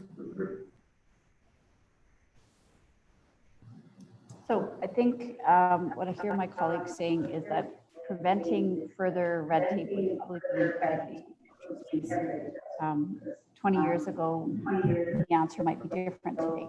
So preventing making more work and more cost in everybody's best interest. So whatever that looks like moving forward, we will wait to hear from the property owner. But I also think it was because we didn't want to have arbitrary decisions that we had no tie to in the future that we're trying to prevent it, which is why this encroachment policy came in. Now, that said, I had emailed Dale a different encroachment question, and this may be, we'll talk about that at a different time, but my question would be, if the policy isn't quite meeting the need in this instance, whatever it looks like, real property report, terminology is maybe a moot point, but is there something in the policy that needs to be addressed so that it's easier for your staff to be able to answer these questions? Or do you feel like in this instance, it should come to council to have this conversation? So preemptively answering their questions, as well as in the future preventing more work that maybe could be amended by changing some of the policy. The members of the land use committee that worked to design the encroachment tool and the rules so that administration could make decisions and not have them all come to council on case by case basis was right after they had pulled a lot of fences and had residents pull fences back on the municipal reserve lands. So the thought of that committee of council then was much stricter. It was, this is the way it is. If that's your property, that's where you put your fence. That's what you own. That's what you pay taxes on. So that's how that was developed that way, which is quite rigid. The decision for me administratively, the way it sits today, isn't difficult. It hits a few of the marks we talked about on the encroachment agreement, and which means it does not qualify, which means it doesn't qualify. But we also know some history on this one, and we have some input, and we would like to discuss it further with council instead of just the periodic bam, the red stamp on it, it's over. We need to discuss this more, because if this council would like to have another look at the policy and see maybe it doesn't suit the needs of this council, and then we want to change that option is there. Yes, Councilor Riddick, I believe the scenario that is different in this situation is that there is still a need for council decision as to whether we're selling a piece of property. No different than what we just went through here a few weeks ago. Whether it is actually a lot, whether it is a lane, it is still town property.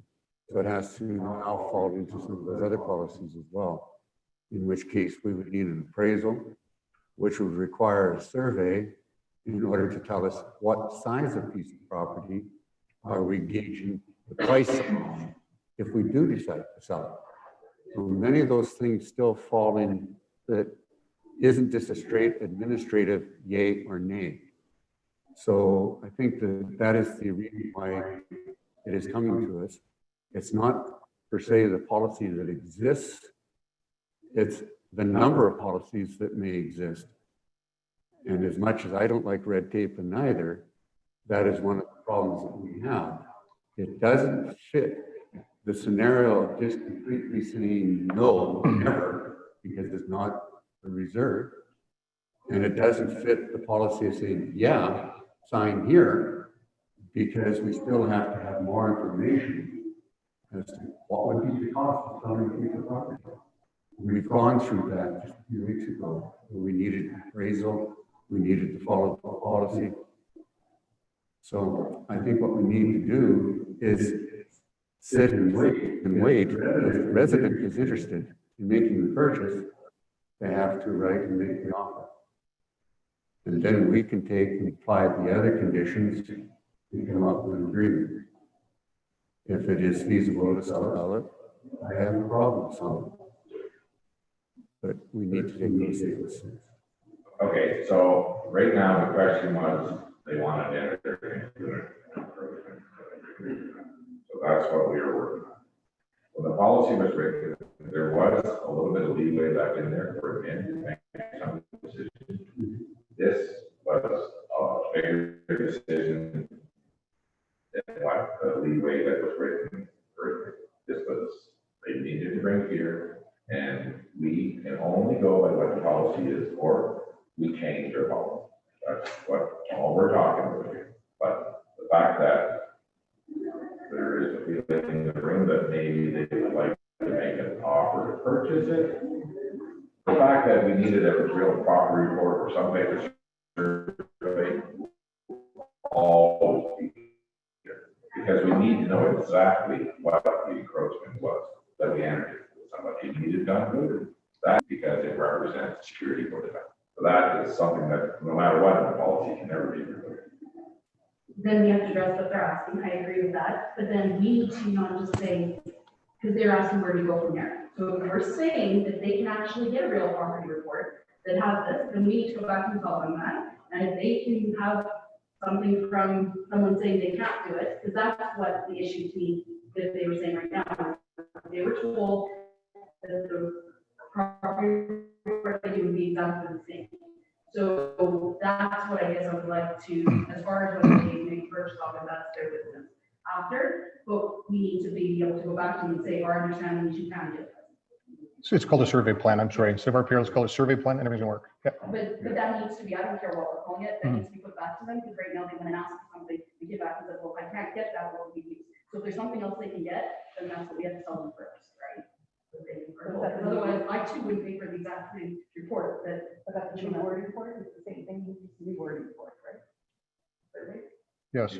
It's a legal document that shows exactly what the encroachment is that they have had done, and that we verify that we agree with it, and we put it on our file. But see, that's the issue, is they were being told that's not what would show up, right? Is that understanding what you're about to, Mario? No, they were told by the surveyor in St. Paul that why you want to cause to show exactly what you already have. Yeah, exactly. We can't really go on what the survey of St. Paul. All we can do is that we can let them know that we need, what's the word for it? Survey plan? Yeah, a survey plan. And all it really is a legal document showing exactly what that we agree with their numbers, and we put it on file, they enter the agreement. And the agreement still doesn't change. At any time, we can move and ask them to take down the fence and take that plan back.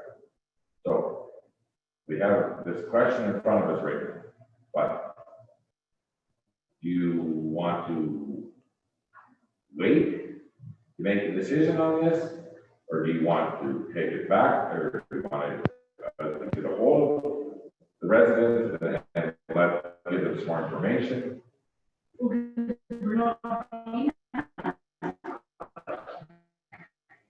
They're not asking us if we were going ahead, they're asking us where to go. They haven't asked us to make a decision. So we have to go back to them with the. I thought they wanted to enter into it. No, their question is where to go from here. That was much better. If there's something they can ask for, let them know. Just to keep everybody on the same page, the way the policy is worded today, it doesn't matter if it's a survey plan, an RPR, it doesn't matter. They would not be eligible to enter into an agreement, period. So the conversation today is, are we changing the policy? We change the policy to allow that type of an encroachment to exist on public lands, then we will move forward with the three things that we need. Once the encroachment, the fence in this situation, is then eligible for an encroachment agreement with the town, then they need three things. They need a written request, they need the survey plan, and they need to pay the encroachment fee and the application of the $250. Those are the three things that we need, but I can't have them do any of that until they meet the criteria of the policy. So if this council would like to change the policy, so we start allowing a hard encroachment like a fence and remove that from some of the conditions, maybe it's partial access instead of blocking all public access, maybe it allows partial access or adequate access, something like that, then we can change it. Once it's changed, the rest of the policy and the rest of the procedure is still going to work. What they're not hitting is they're not even eligible for entering into an encroachment agreement. Forget how you're going to enter into it. They don't even qualify for that yet. That's the first thing the council changes. Administratively, we will look after the rest. I'll still obviously inform them of everything, but there's no sense in even having lengthy discussions on site plan or RPR when they're not even at that stage yet. The policy says, put an X on it, they don't qualify. So that's what we'll have to change if council wants to change it. Yeah. Yes, thank you for that explanation. That is something that I was not recalling. It's because it is a hard encroachment, not a soft encroachment. Right. If it were a soft encroachment, it would likely be more approvable. If it was a soft encroachment, But because it is a fence, or if it, in the case of the building, because it's a hard encroachment, and it is not possible. Is it blocked public access? Yes. It's permanent. there'd be some changes to the policy, and also the one about the take of land that's being used without paying taxes can be changed. It was all put in the policy. If this council would like to revisit the policy and make its changes, then we can do that too, to make this work. And once it qualifies for an encroachment, then we just move forward with the other steps. They're cut, dried, it's 3 steps, and when it's all done, it's registered on land titles as an encroachment. And Councilor Riddick. Thank you for clarifying, because I think probably what we need to do is make sure that what we're deciding here is appropriate in this decision, but in all decisions. And when a policy is put in place, we can't always anticipate every circumstance. Do you see this affecting other places in town then? Or decisions that we made previously by changing this policy? We can't wind back up the clock, but you see, if we were going to change the wording, for example, from the hard encroachment currently says there's no allowance for that, but if it allows adequate access to the laneway or whatever the proposal might be, can you anticipate that this would lead us to a place where we have a number of properties where this is an issue? I think what would not open up a lot of more case by case down the road is to quite simply have, if it's an existing encroachment, that it would be eligible, and anybody wants to build a brand new hard encroachment on municipal lands would likely fit the criteria that we have today. So if we're basically grandfathering, if that's where council would like to go, then that is an easier way to resolve situations like this, where someone's had this encroachment there for a longer time and they're doing maintenance to it. And it will not, then it would help stop future from forever people saying, well, now I'd like to take my fence when I build it this summer, and I want to extend my yard 10 more feet into the side or wherever they want to do. It would eliminate that. Dale, how old is the policy right now? The policy is not that old, it's like 17? Yeah, I think so. Well, it's right here. 15. 15. 5 years old, 5.5, 4.5, sorry. And typically, how long do our policies last before they're reviewed anyway? Are they 5 years? Yeah. So it's probably time to look at it anyway? It sure could be. Yeah. And the challenge I have with that is that we can't be changing policy every time something comes up. So we need to look at it and keep our policies current so that it makes it easier to do that. So it's time to look at it anyway. So I suggest we review the policy. And Councilor Bodziak first. Okay, so I want to thank Dale for clarifying that as well. My understanding was that they were told the encroachment could go through so long as they got an encroachment agreement or a real property report, a new one. So now that we see that, no, it's not possible unless he changes the policy. So what I'm requesting is that there's been a lot of, over the years, he said, she said, no paper trail. So they have, the resident has provided a letter of request, and we've got it on our document here on our agenda. I'd like to see a paper trail with a response to the resident. So I'd like to see that, just to make sure that everybody's on board. So in future years that there is a definite paper trail and it's not a handshake agreement. And that's why that policy was put in place. Right. We put a lot of work and a lot of effort and a lot of hard feelings into that policy, believe me. And it was not something easy to go through in this community. So. Yeah, so I'd like to, thank Dale for that clarification, because I think one thing we have to all agree on is there's two totally different conversations what was brought in. You were presenting a letter here, and that had nothing to do with the meeting. They couldn't get in front. So regardless of what someone's intent was, it should be clear what they understood, whether they understood wrong, doesn't matter. They have no thought by this letter, that was sent to us that they think they're not getting money. They're just asking us what to be done about police money. So there's a huge miscommunication, no matter what. I mean, that's something that's literally almost a fact, that's not an opinion. You could read it from there, somebody's feeling that we're at a different spot. So I think absolutely we have to make sure that we're seeing that there. But I guess my question back then is, so at this point right now, if we were to say we're changing the policy, and so essentially they can't get an encroachment agreement, what would be their options? Remove the fence? Would we be issuing a letter to take it down? I just want to know where we'd be at, because I think everybody's on a different page about this. They're not writing a letter to us in any way acting like someone's not getting their encroachment. Right, so off the start, I agree with you. I went through Mayor Council Project, I went through email strains, I talked to unfortunately, the times that we've gone through in the last few months with the way staffing has been, I know that unfortunately, the Regas were talking to as many as 3 different people, and there could have been some interpretation. I'm just saying something could have muddied the waters with not doing business the way we normally do. So I apologize if to them if that was the case, but this is what it is today. And you asked what happens if we keep this policy the way it is. Yeah. Then the fence is removed. The fence is either moved back to the original property line. Those are the 2 options. And unfortunately, if that doesn't happen, then it would be a non-compliant. It would be a stop order, a court order. It's a long process. At the end of the day, you know, if it had to be, which I hopefully it never is, the town would then remove the fence, and the amount owing would be the property owner's responsibility. But we don't ever want to get that deep into it. Okay, Councilor Berry, you have something new to bring to the conversation? Yeah, having been involved with the creation of the original policy, I know that there was discussion at the time on hard encroachment on non-reserved properties.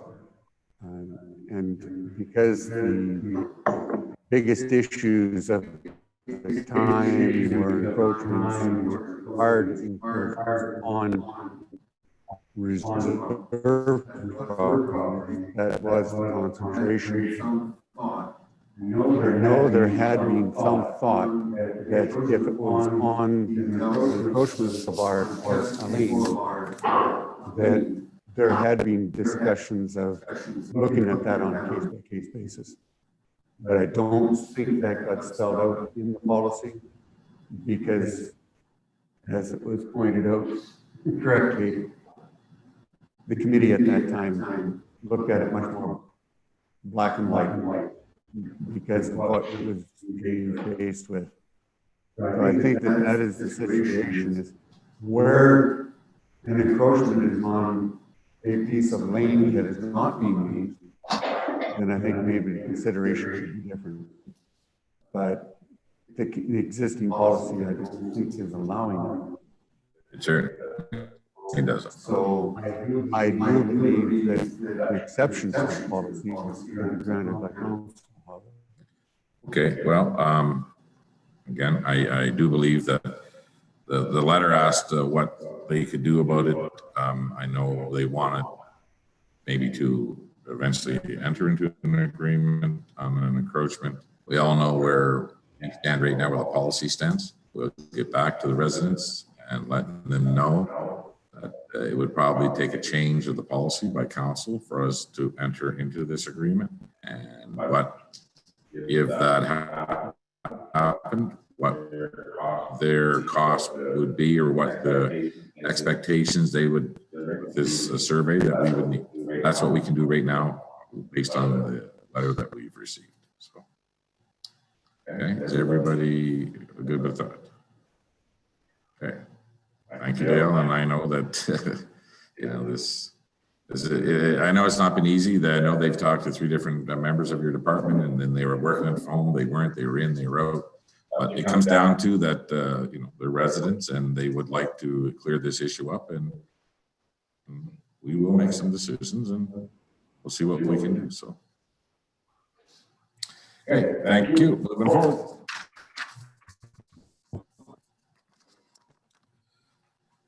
With Craig.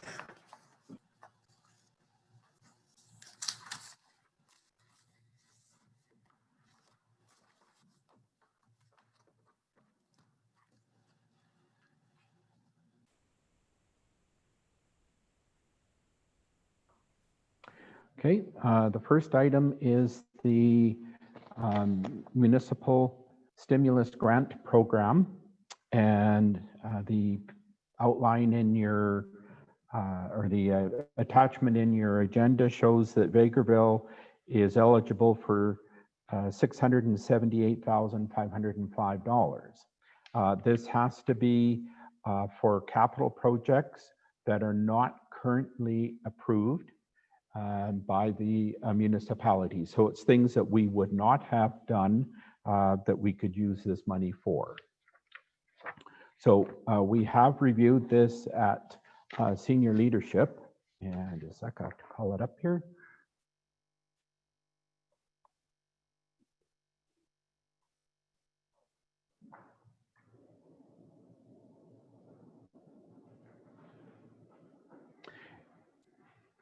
Also tied in with this grant is a red tape reduction. So we have to show how the municipality is reducing its red tape, both for our operations and to the citizens of the town. So the items that we had looked at were curling rink ice plant. However, that would come in at about $950,000. And we know that that ice plant is on borrowed time at this currently. We have not had this in our budget discussions at this point.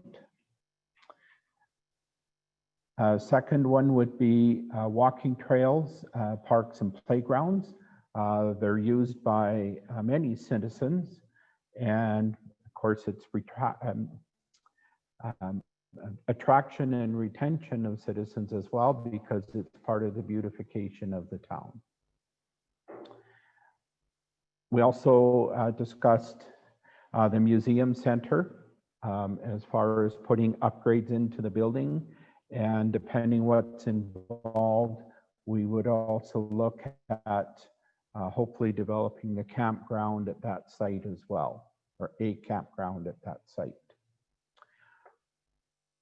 And another topic or potential project for this would be the Pasenka Roadway, which could be upwards of $1 million, but it's also used by tens of thousands of people.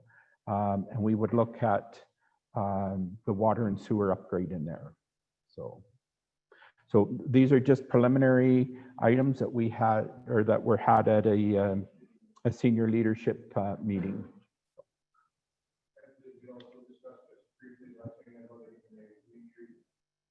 Oh, overlays.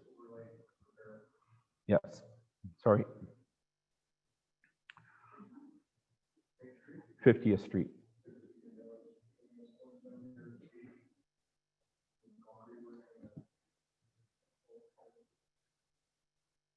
Now, we haven't put costs on these. We wanted to, before we did any further work on this, we just wanted some input from council. This just came into us, actually, I think it was right around the time of the last legislative committee meeting. So we hadn't even have a chance to review things. So. Well, they're all priorities, that's for sure. Do you know, is the funding available to put would this funding be available to be put towards, like, say, I'm thinking theoretically, like the curling rink? If they were to apply for other grants, is this kind of money that you could use as a cost share portion? Is there any restrictions to this one? No, this can be used with other grant funding. Absolutely.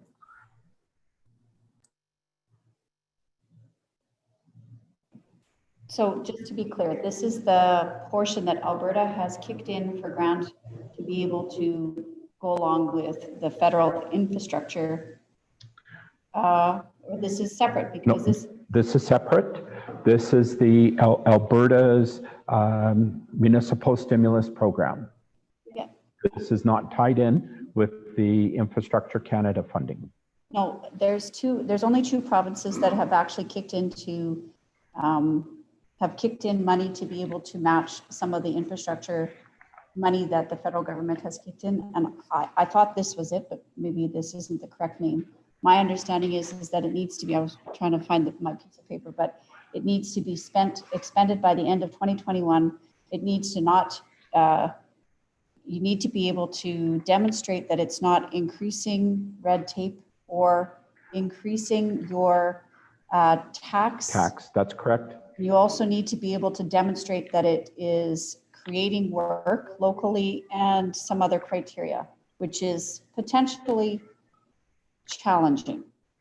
That said, I think from my initial read of some of the press that they gave to it, I think some of our projects that we have on our list would fit in quite nicely with it. The one that fit in from my first reading, and I mean, there's obviously other ones that are priorities for us, but some of the things that council had put forward as immediate priorities were some of the outdoor spaces, so walking trails and parks, but also being able to tick off some of the major projects that would be able to improve our common areas as a community without causing taxation. Because that was the other thing, is that you're not supposed to be using the money and at the other end, increase assessment. Creating tax. Yeah. That's right. Or both. Right. Right. The vendor now put on the tax. Right. So I think for that reason too, it's obviously it needs to be a municipal thing. Obviously, that's obviously what we're going to be spending it on. But some of the projects, and not the ones that you suggested here, but even just trying to think about what that would encompass, it's a bit challenging to try to figure out what could be actually achievable in that time frame that we haven't talked about and that we could deliver in that criteria. Right. And there is tight timelines on this. Like we received this I think it was the last day of July or the first working day of August. And we have to have applications in by October 1st. So, yeah. And it's a sizable amount of money. So I think we've identified a few things that the senior management brought to us. I know as a council, we have identified two things and they both fall in here. So where could we get some other matching dollars or some other money, and to find out as quickly as we possibly can? So I do believe that this is the provincial and feds together on this is what I do believe it is. Because like I believe that Councilor Riddick is right, only 2 provinces kicked up some matching dollars to what the feds are putting in. Alberta's one. So, and I don't know that to be 100%, but that's what I got out of the news when they released it. So, is there something else that we could access? I guess what we'd have to do is make some decisions quickly on what we prioritize and stick to it and put our application in quickly, because October is coming pretty darn quick. And it has to be completely expended by the end of 2021. And I guess my concern would be is that based on past experience with capital work projects, there's always a holdback of some kind. And ideally, everything goes smoothly and there's no bumps in the road. But it isn't uncommon for us to have a capital project that may continue on into the following budget cycle if there's a holdback of some kind. And I don't know if that fits in this criteria, because that was the conversation with some other councillors, is that you could decide to do a capital works project, but traditional bid process, going out for whatever it looks like, RFP or bid, and then completion within 2021 is tight. It doesn't matter how small the project is, which I don't know if that immediately eliminates some of ours, or if we just go ahead, because we already had identified something that we didn't have money for. We have other access to other funds in our general budget considerations moving forward. But at this point, as a council, we had already talked about dedicating funds to 2 specific areas of focus, and I would be comfortable at this point making sure, of course, that we're not missing something that's glaringly in need. But I would be concerned, based on the capital works holdbacks that might continue past that budget process, that we might end up in a situation where we don't meet that criteria. And the other part is that if we don't, they will take it back. You have to repeat it. That's part of the guidelines too. We would make sure, I'll guarantee you that we got the projects done and we would not be repaying anybody. So, let me just lessen the load on you right now. Don't worry about that. We'll find something that worked. Councilor Lemko. Yes, Your Worship. The talk of the possible funding, like the curling rink, walking trails, museum center, Main Street overlay. I think this is money that has come to us that we need to use for the greater good of the whole community. Like, I know the curling rink needs to be done. That is a small a small group of individuals who are using a curling rink. A playground, a park, walking trails, the event center, I think would be the biggest bang for a buck because it's got the greater community can use it. Is there an opportunity with this monies as well to partner with, I know the skateboard park is, there's funds available or there's funds raised already. Maybe a portion of this could be used to finish that project because that would be something that would, the legacy of this money would be there for that kind of stuff. An overlay, a ice plant is just capital stuff that we do all the time.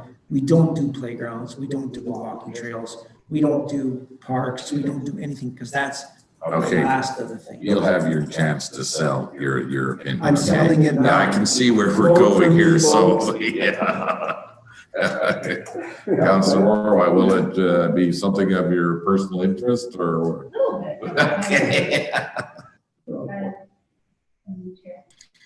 So the only reason I see any urgency, well, apart from the big deadline, is just something like, and I'll be honest, my opinion is just a little bit different in that I think that even with parks, there's a certain demographic that's using the park. Walking trails is still a certain demographic that uses the walking trails because like my kids, for example, they're not, right? So everything has its demographic. I guess for me, I'm looking at what do we know we're going to have to budget at some point. And certain projects for me, if I know we have to budget it and I want to enhance what we have and continue, but also something that's existing will go down, we're going to need to replace it. So that's sometimes why I look at pre-existing. The only reason I'm saying about the timelines is we're going to have another quick talk on it because I'm wondering, dependent on what the project could be, if there's any way that some of them might match in with that relaunch of the community enhancement project.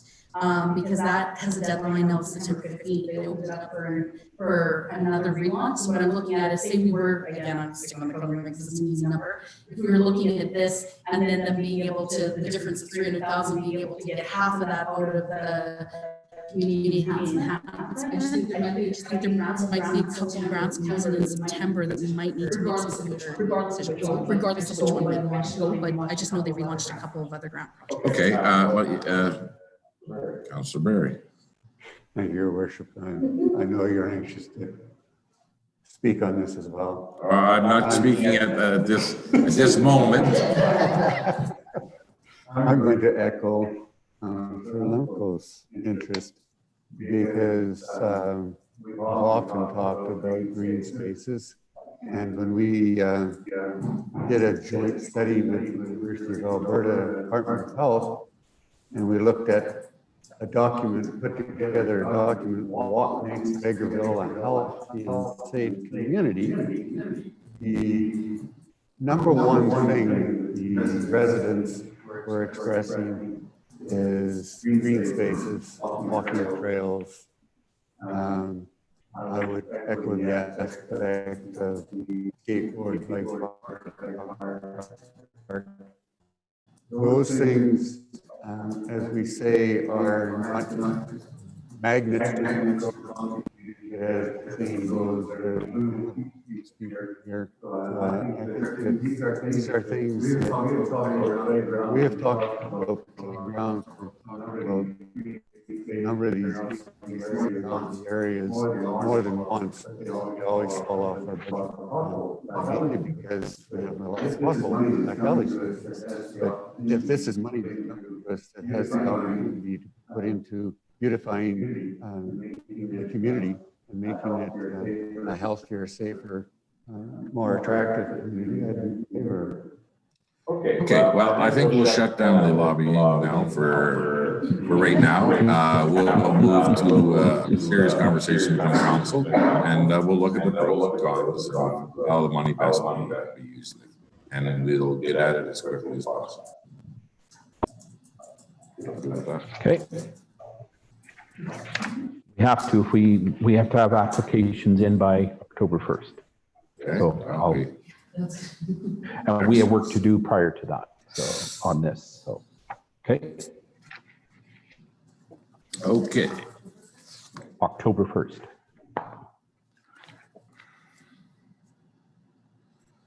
Next up is the Finance Committee bylaw. Right. Paul Casey had forwarded the draft Finance Committee bylaw out to all members of council, and it's here for discussion. I'll open it up for to the mayor then for discussion, or if there's any questions on the bylaw. I know Paul spoke to it at the last committee meeting. Okay, you know what? I'm going to take a 5-minute recess right now. And how do we do that on Zoom again? We just stop being live, or how do we do it?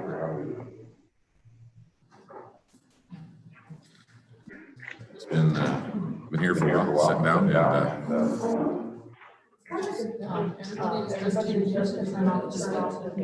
so just mute.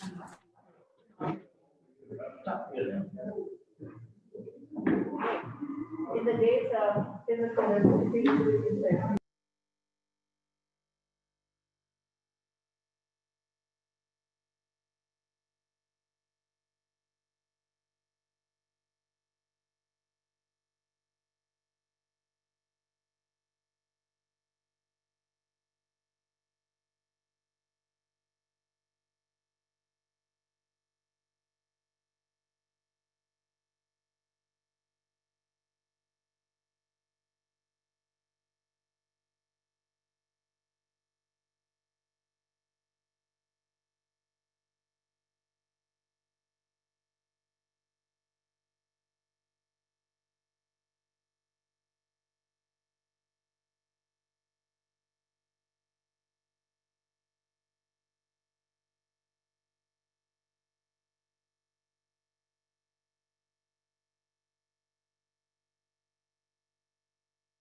Okay, welcome back.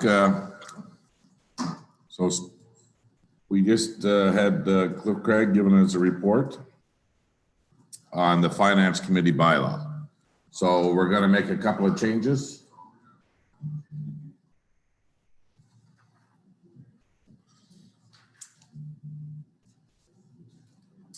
Has everybody looked at this new bylaw?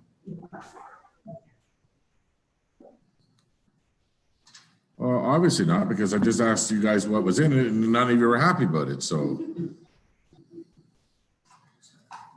So can we, everybody read it again and get back to the next meeting with any changes they want done? Are we okay with that? Oh, sorry. Want to give a summary of it? Yes, we should go there.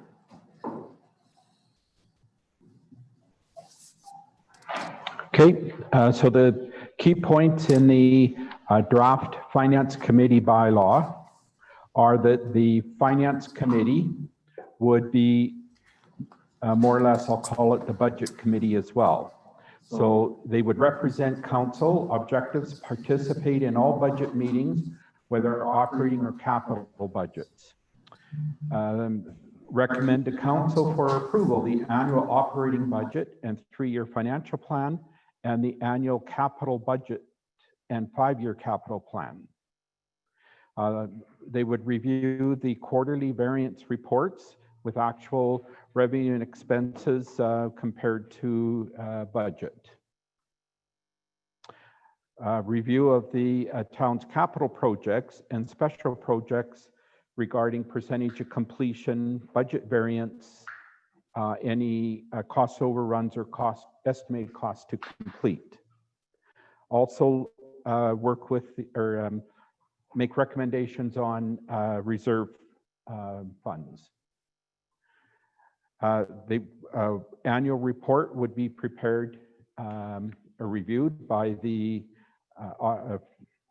Finance Committee, and also the coordination for the selection of the bankers and financial advisors.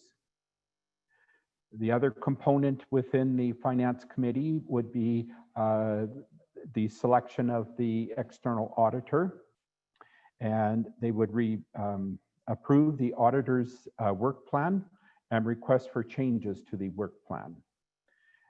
They review the auditor's annual audit report, management letter, and any other reports from the auditor, and address any significant issues or findings.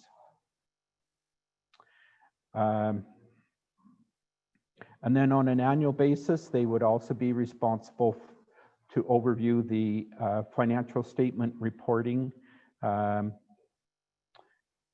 If there's anything that has to be changed in regarding to our financial practices or system practices, that would be through this committee as well. So the committee would have the authority to review reports from administration about the town's internal controls over financial reporting, which would include our technology, security, financial controls, and whether they're operating efficiently. There is a education requirement.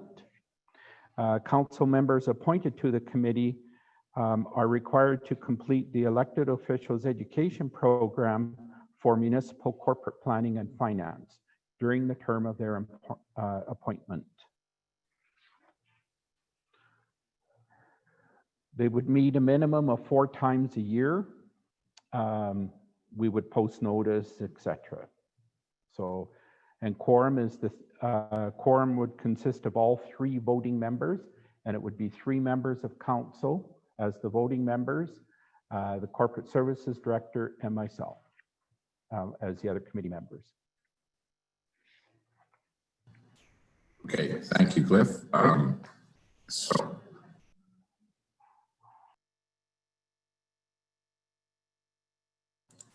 just one quick question on the recap.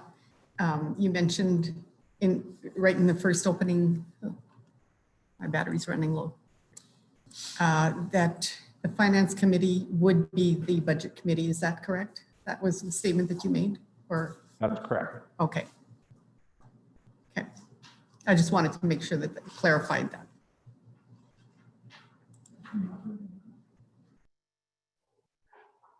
So what that would mean is that the finance committee would take the objectives of council to senior leadership.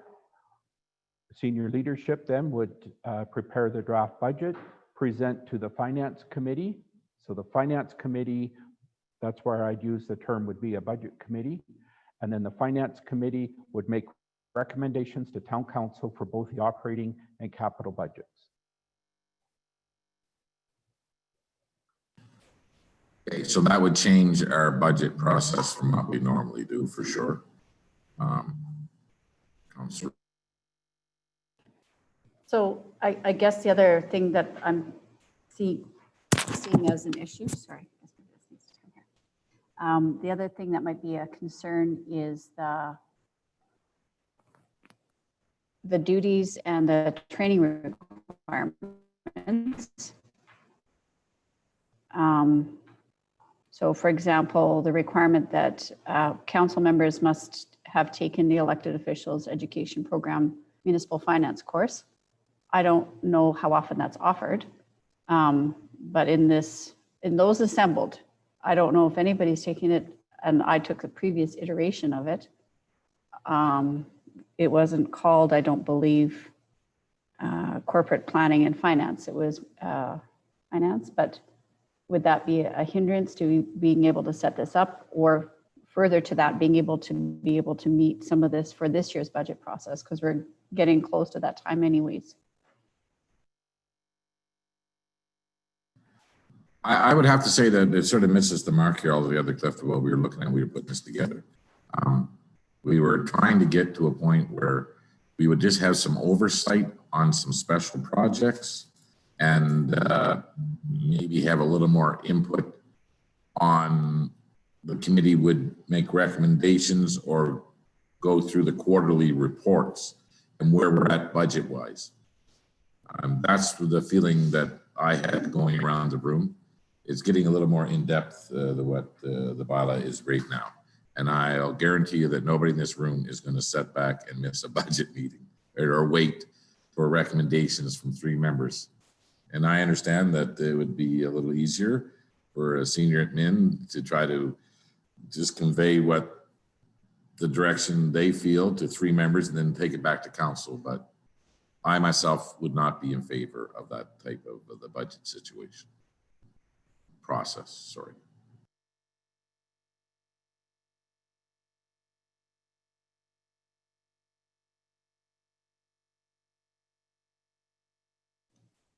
Yeah, I would have to, Your Worship, echo that. I think that the budget process itself needs to be council as a whole. I think that that's where we discuss things back and forth as to individual priorities or what we feel our residents are looking for, and in working for options as to how the money actually gets allocated out. I also don't think that the intent is to try and make each councillor an accountant or a financial wizard. I think what we are elected to do is to assess what is being brought forward to us. But I agree with you. I think that what we were looking for was better communication and feedback after the budget as to how the monies are being spent and what is the status on the projects. So I think that we're looking at things just a little bit differently.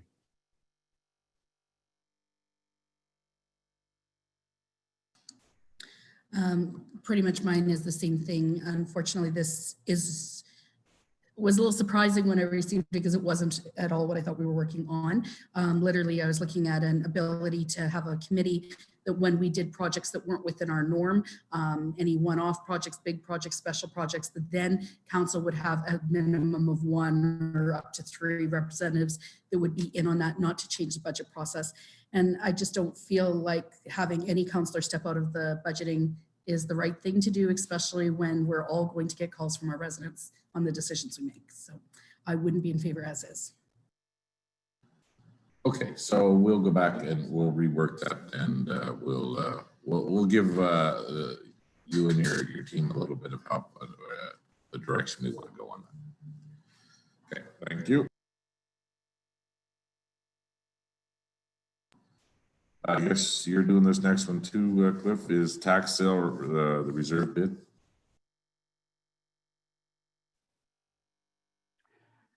As a requirement in the Municipal Government Act, the town goes through the process for tax sale on properties that are in arrears more than 2 years.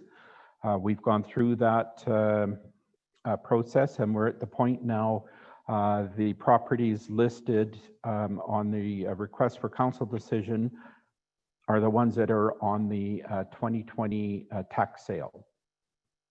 What we have to do is set the reserve bid for each property, and also the terms and conditions. So in conjunction and working with the our town's assessor and the corporate services director, the reserve bids here are being recommended, and our terms have always been for a cash money order certified check. The tax sale is slated for September 8th, I believe. It's in September. This will be coming to council on Monday night.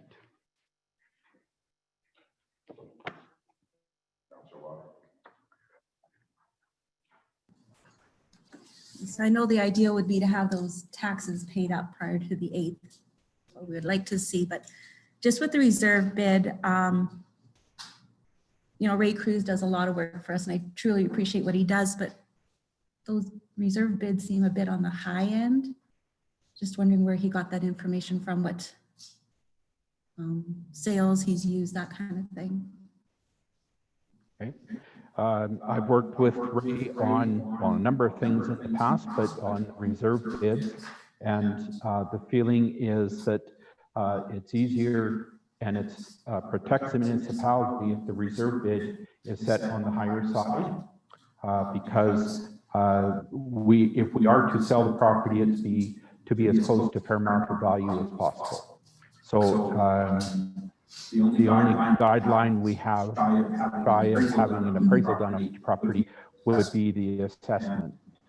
And so typically the reserve bids are set higher than the assessed value. It's just that we can't sell the property for less than a reserve bid. Right. Yeah, I understand that. It's just, did Mr. Cruz drive by these properties recently, or it's just on the assessments that's already on the tax notice that we're looking at? I would say it's on the existing assessment. Okay.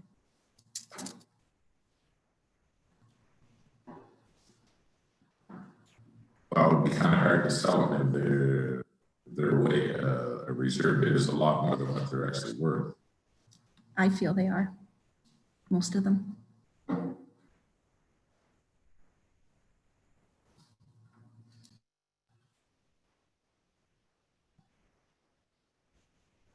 So they're probably not going to sell, is what you're saying. Well, if we're trying to sell them, we should. I know that we're trying to protect ourselves.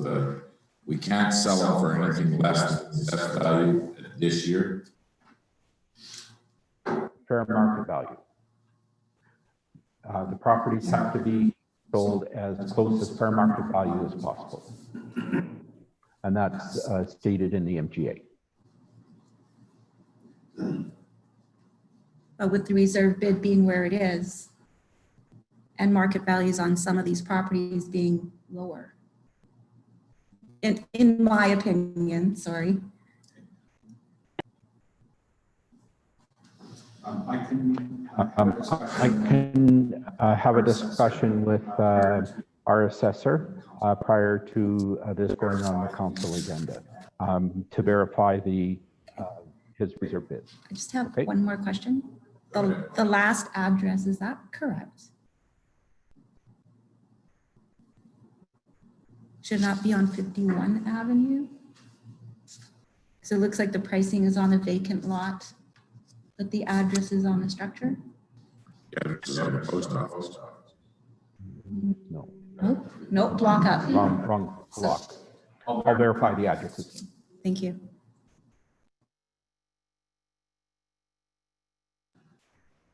Okay, so we'll look into that for the next meeting.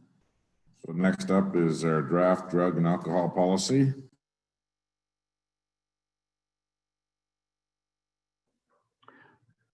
So through the town's employee benefit program, there's a company through the AMSC employee benefit that as part of our program that will review HR policies 2 per year per client, or even draft the policies. So we worked with this company and at free at no charge, 2 per year. That's part of our benefit program. So we contacted this company, and as senior leadership, we worked on our draft drug and alcohol policy, and we forwarded it to this company, and they this is the end result of what they are recommending for a policy. We have reviewed this, and we are making the recommendation to town council for adoption of the drug and alcohol policy. This is the policy. The procedures will be developed administratively, but shortly after, like we're looking within the month after a policy is adopted. So there's, if there's any specific questions, this was done by, like I say, an external firm that works with this in this line of work, and it was at no charge to the town. Does it differ than a previous one? Like quite a bit, would you say?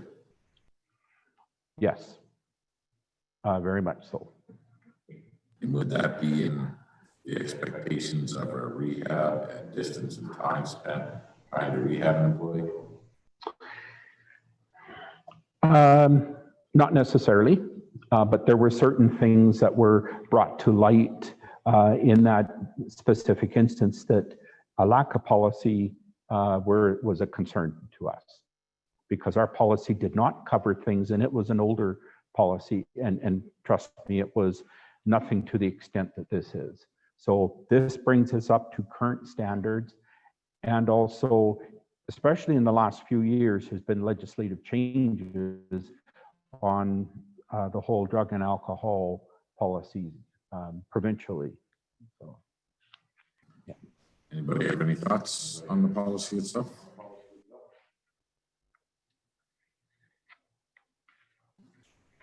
Councilor Warwell.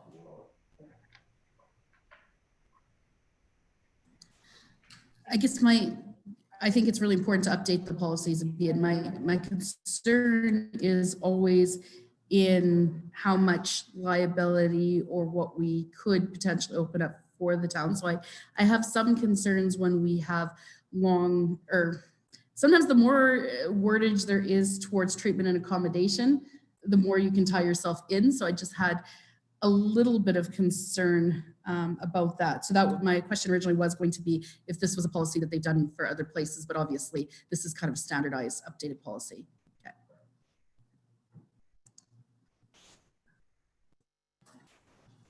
Okay, seeing no other comments, I guess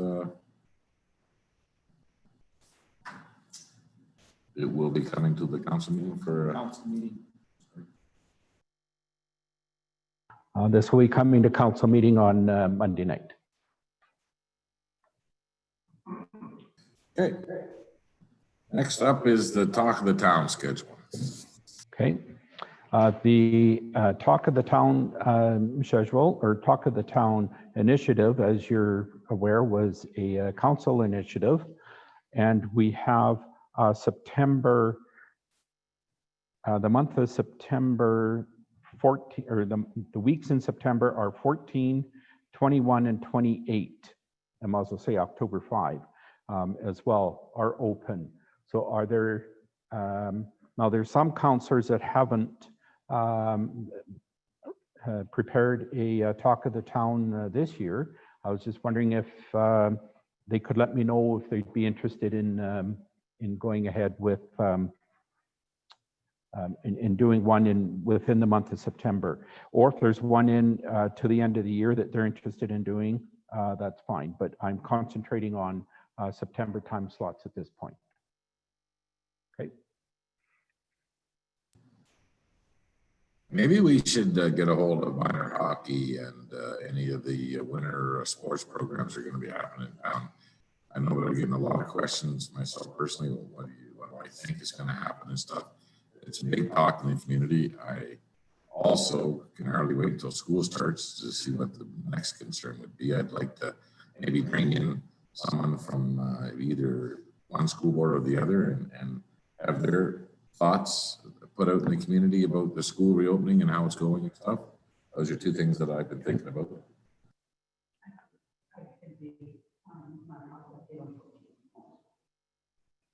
Thank you, Councillor Warwell. Is there a particular date? You'll take the 14th. 14th, okay.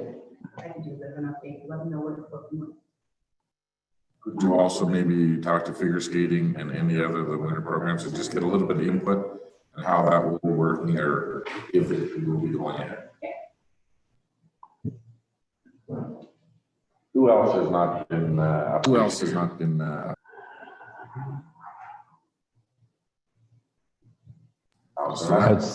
He's been on a couple times. I could do the September 21st one as the corn maze. Because I can't. Actually, library month is October, and I think Donna had requested that you and her speak about the programs at the library. So I think she was looking at getting more towards October, if that's possible.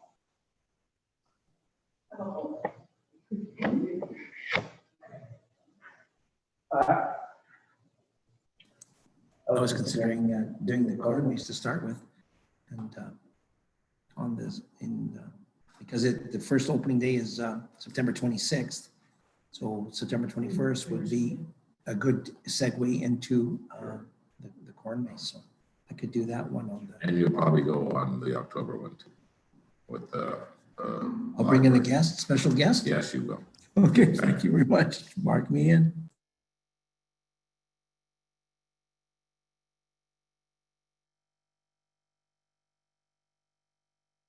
You can tentatively put me in for the 28th, and I'll talk to Trina from Elk Island and see if she'd like to come out and just have a conversation about where she thinks the school reopening is at and stuff, especially for the Vegreville schools. I'm not picking on the public school board. I just will ask Trina first, and then maybe the Catholic school division would like to have some comments too. I'll ask both.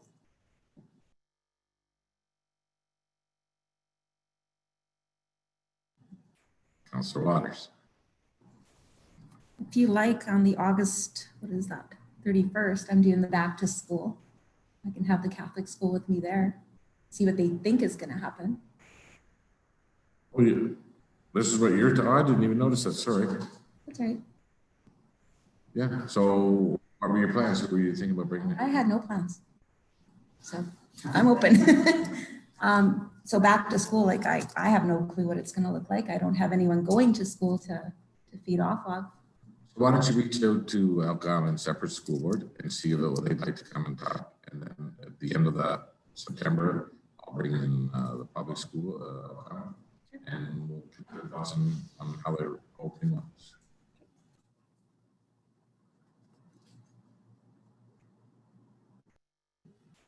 That's all we're going to get for today. Who else are we supposed to be picking on here too? Who else hasn't been there?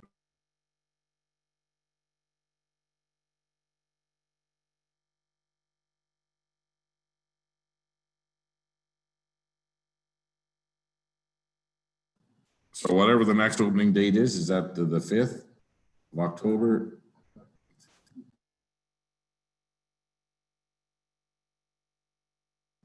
So the taping will be October 1st, but it'll air on the 5th? Okay, then put Councillor Barry in, and then we'll fill in them, but there'll be a couple of reports from departments by then. Snow removal.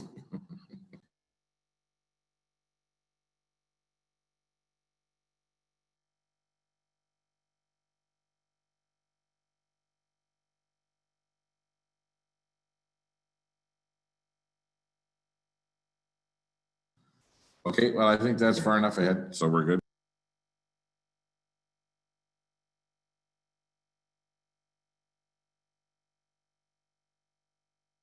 Okay, if we're gonna have our round table, I'd like to everybody just to keep it as brief as they can tonight. We got a lot of other stuff we gotta get to later. My items, I would like to recognize a world champion in our community. I don't know if you guys all know this, but Dave Stewart from DAS Disposals and his full tilt Peterbilt set a world record for the fastest semi ever in a race on Saturday. Yes, he did.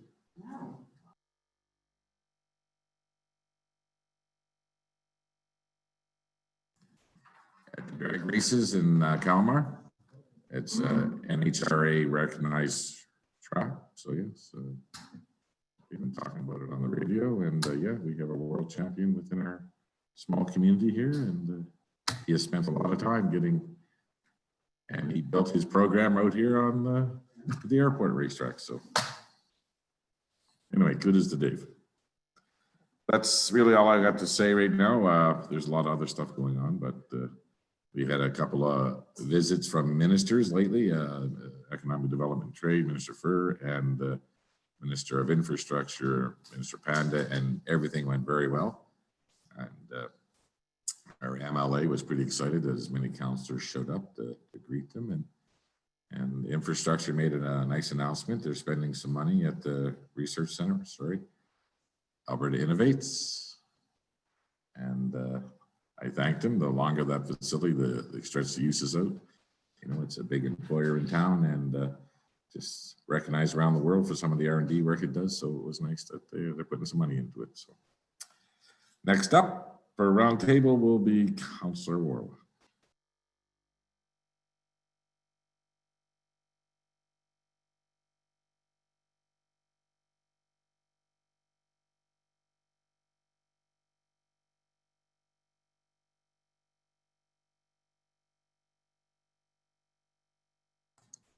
Okay, the only thing I just want to say is that I did see, have got feedback that there's been improvement for how it's looking at the egg park. And so thank you for that. It seems like we've kind of got on top of the issue with some of the garbage and some of those issues. So the rest can hold. Actually, Your Worship, I believe that most of the items that were brought to me have already been talked about in earlier sessions, mainly back alleys.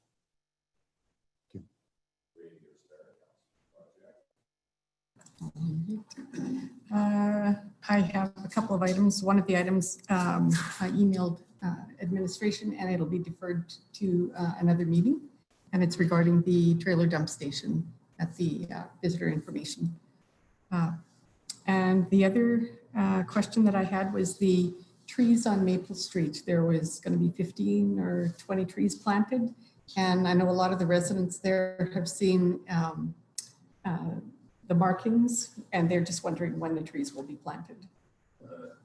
The maple trees are ordered, and okay. So they'll be the Beckerville Patmore ash trees? We're going to have 10 Patmore ash and 10 red maple. And 10 red maple.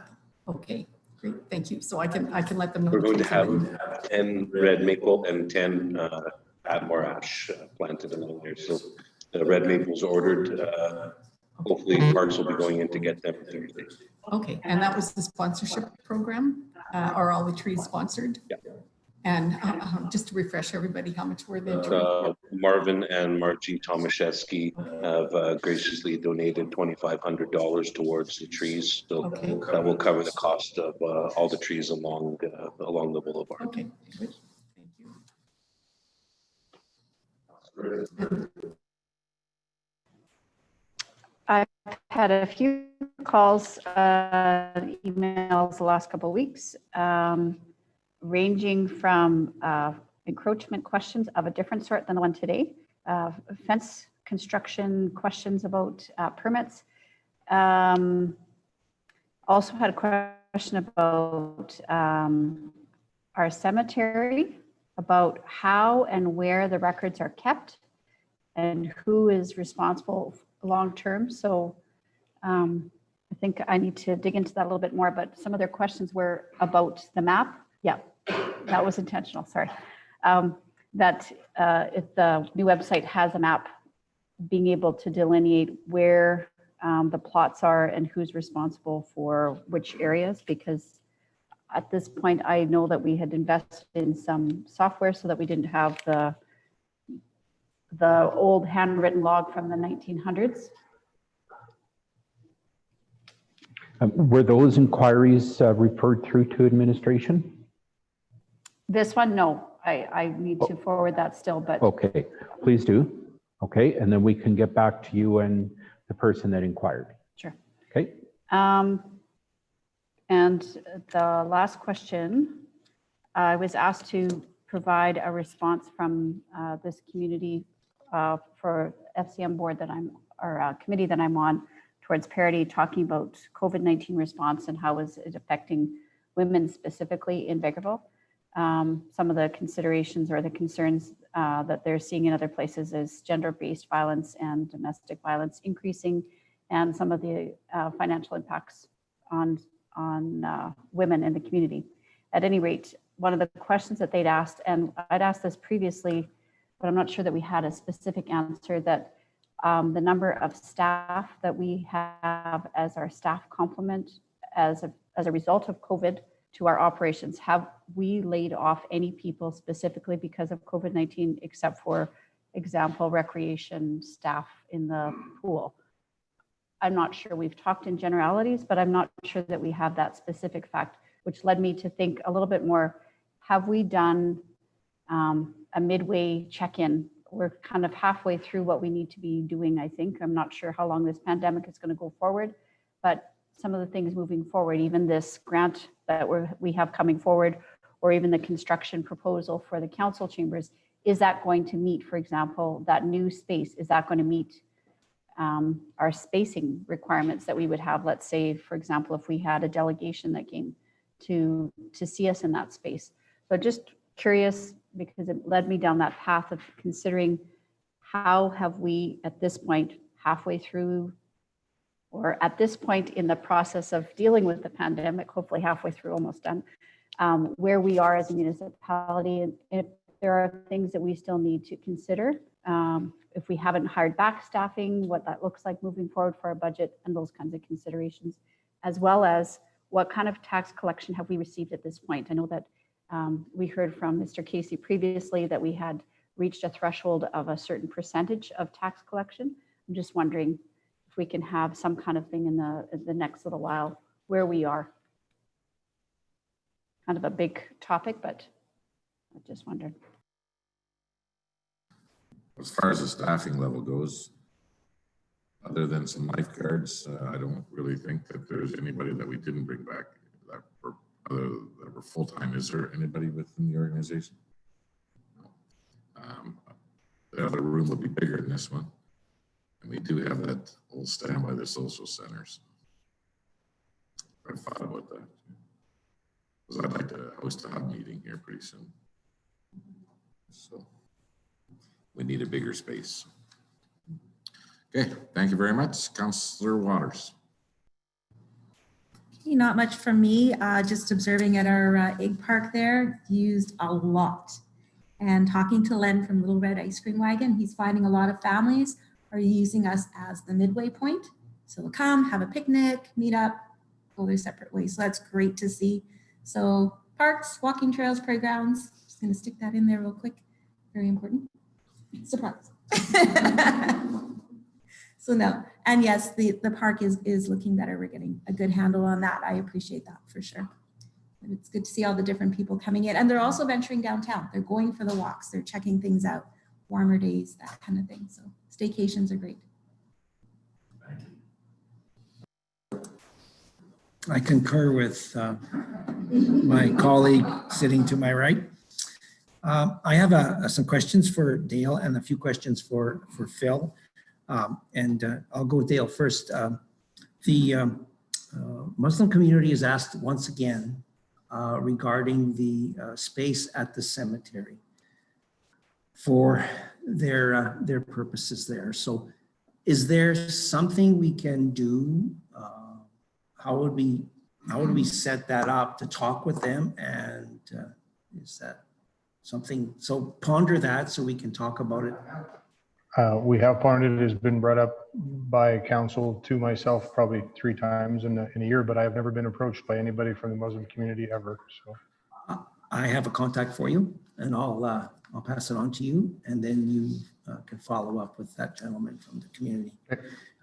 In the same, and I understand, and this is moving on to something else, that the fire hall project for the training center has hit some hiccups with the project starting. So is that something council needs to chime in with a little bit, or I believe it's to do with engineering or something to get the pad started, because I noticed there's nothing going on. I was approached to ask at this point. So.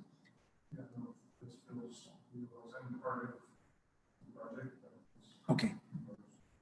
And I believe there's a problem with bringing the structures in unless we have an engineered pad or something. So, all right. And another question for you is the CN tracks at 50th. Just an update. Is that?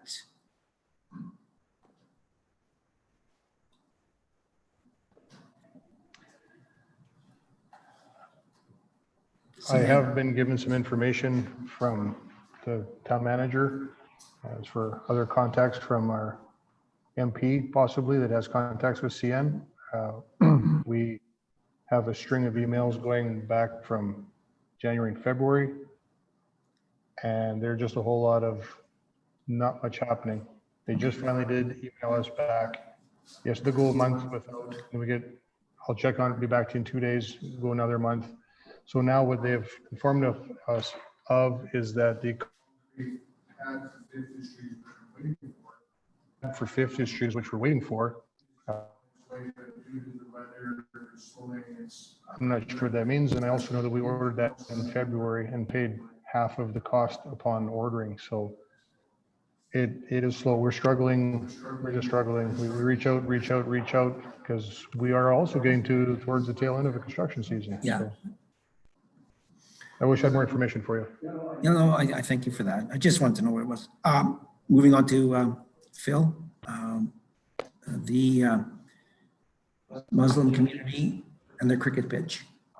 They're looking for a possibility of a site, and I know you've tried to reach out to them and all that, and I'll get a contact for you that has approached me. So I'll give you, but think of some spaces, and I've been driving around town and looking for spaces that of a significant enough size. So I'll pass that name on to you.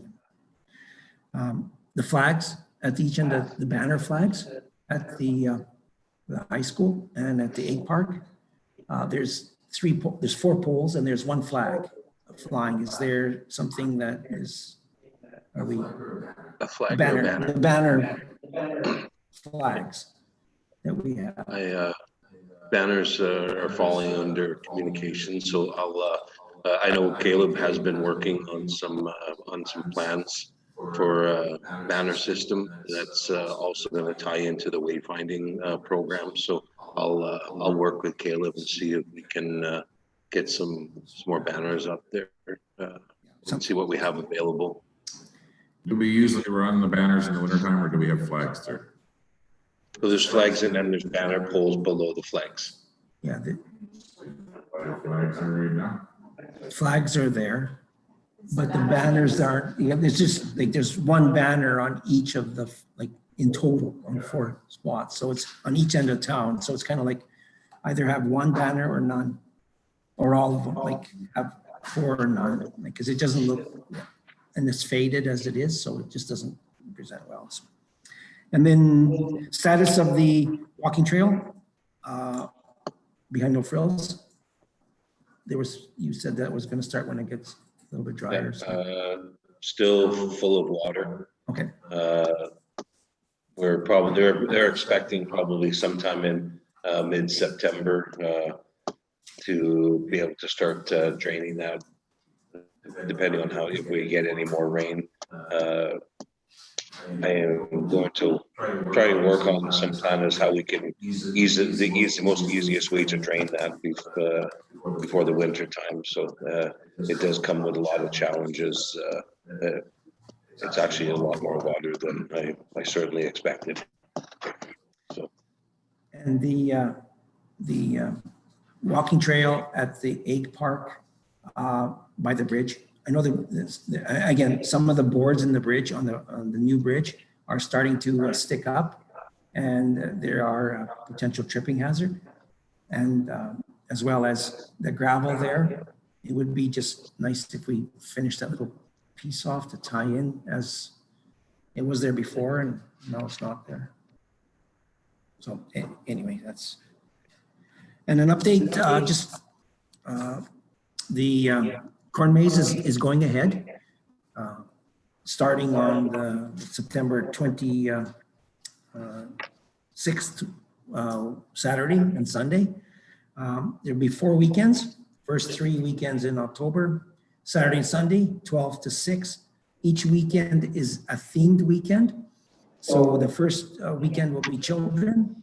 The second one will be sports. The third will be harvest. And the last one will be arts and culture. So the tourism board, along with the committee, will be working on what that looks like for those weekends. And it'll all be COVID with spacing and all those kind of restrictions there that will be in place. The committee is meeting tonight at 7 to further move along this. So it's happening, and it's exciting to see the energy behind it. This Thursday, the market will also have the Friends of the Ukrainian Village outreach, community outreach people will be out there with their all their community outreach stuff for activities for kids and all that, and they will be separate from the market, but close enough to the market to have something like that. The November 21st Christmas, very venerable Christmas with the chamber. There's a proposal to have the parade similar to the parade that was done at the Ag Society. So it'll be the same venue, same type of things, just us council will have to wear bigger coats to be there. So, but that's the thought around that, the parade, and have some things around that. So we're starting that with the chamber and all that. And one more thing, a movie night with the Kinets and the Ag Society, along with the tourism board, is hosting a movie night in the, I believe it's the 26th. Yes, in conjunction with the opening of the corn maze. So some exciting things to bring the community a little closer together and all that. So I know it was long-winded, but I don't talk a lot. At the Ag Society grounds, where that's the original plan, but that may move to the we're going to be talking about it tonight at the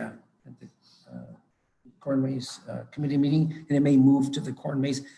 And again, it's going to be logistics around that, but I think at the Ag Society. Okay, thank you, Councilor Lemko. Okay, Phil Rowe, what you working on?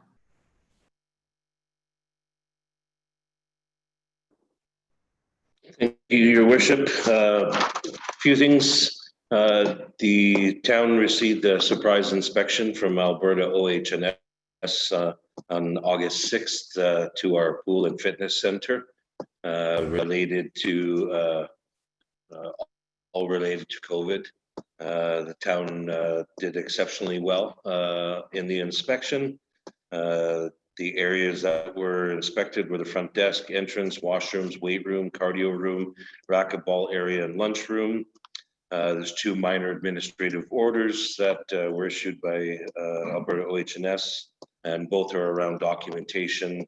Our OH&S advisor, Adam, is working with the aquatic staff to rectify these, and one is actually already in place with senior management for review.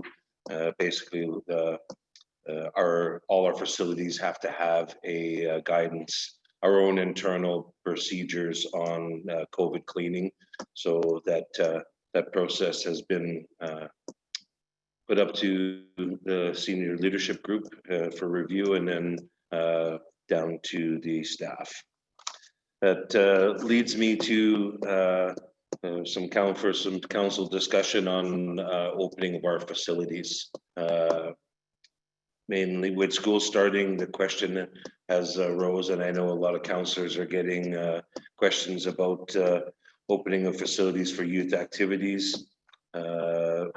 The Recreation Department would like to look at opening following facilities for limited activities with guidelines in place that meet or exceed the Alberta AHS requirements. So one being the arena, for minor hockey and skating, working within the guidelines presented by Hockey Alberta and Skate Canada through Alberta AHS. The Recreation Department has put a draft proposal of how hockey would work. They're in discussions with the skating club right now of how that fits in. It's very doable. They're learning from other municipalities around the province that have been open for summer hockey and what challenges they met, and same with the skating. So that is a potential to open up shortly once the ice is in. Second, the pool. We'd like to open it up for rental lane swim. So basically just have the lane swim in place, and just like the fitness center, you'd book a time, you come in, swim your lanes, you get out. There's no showers, just bathrooms. At the end of the day, all we're going to change with opening the swim is that we'll keep guards, the permanent guards during the day employed, and we'd have to clean 2 other bathrooms, which is not, Recreation is finding out that it's not that difficult to do the extra bathrooms, especially in the pool, because it's more of a douse with chemical, sit, and then rinse. So there is an opportunity to accommodate lane swim, which is what we've been having a lot of people ask about at the pool. Private swim lessons during the day. So we do have the capacity to offer private swim lessons from our full-time guards during the day. That we could have up to 3 lessons in our pool, the way we're situated, and we could still maintain all the guidelines, and small cohort birthday parties. So having a small family that wanted to have a swim party, and kids bringing in a couple of friends, it'd be very minimalized, but there's also waivers that parents understand that they're inviting a couple of friends, so they're not gigantic parties. There's no toys, but it's just getting families active in a pool that they can rent it, and it's their specific cohort. So there'll be no public swimming whatsoever. That's still not even a recommendation on the table. It's too difficult to try and maintain that at this time, and the showers are still won't be used. So basically, it's people come, they bring their swim with the lane swim. People are coming. They want to. So this is what is happening in Edmonton that we've talked to with their opening lane swims. People come in. They got their sweats on, their swim shorts underneath. They change on the deck, do their swim.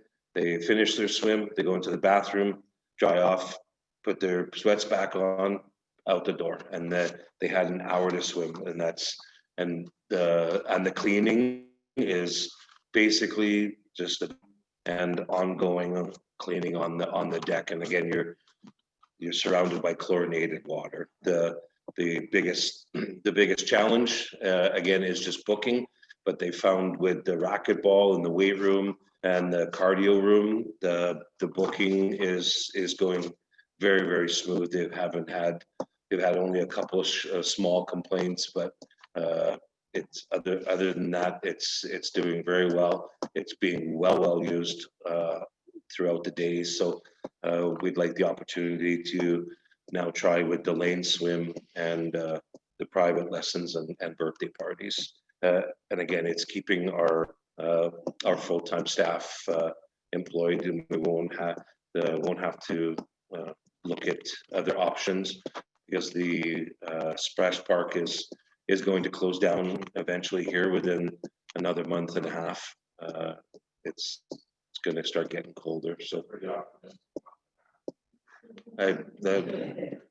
my knees are not hurting anymore, so I'm pretty sure we're going to get till the end of September.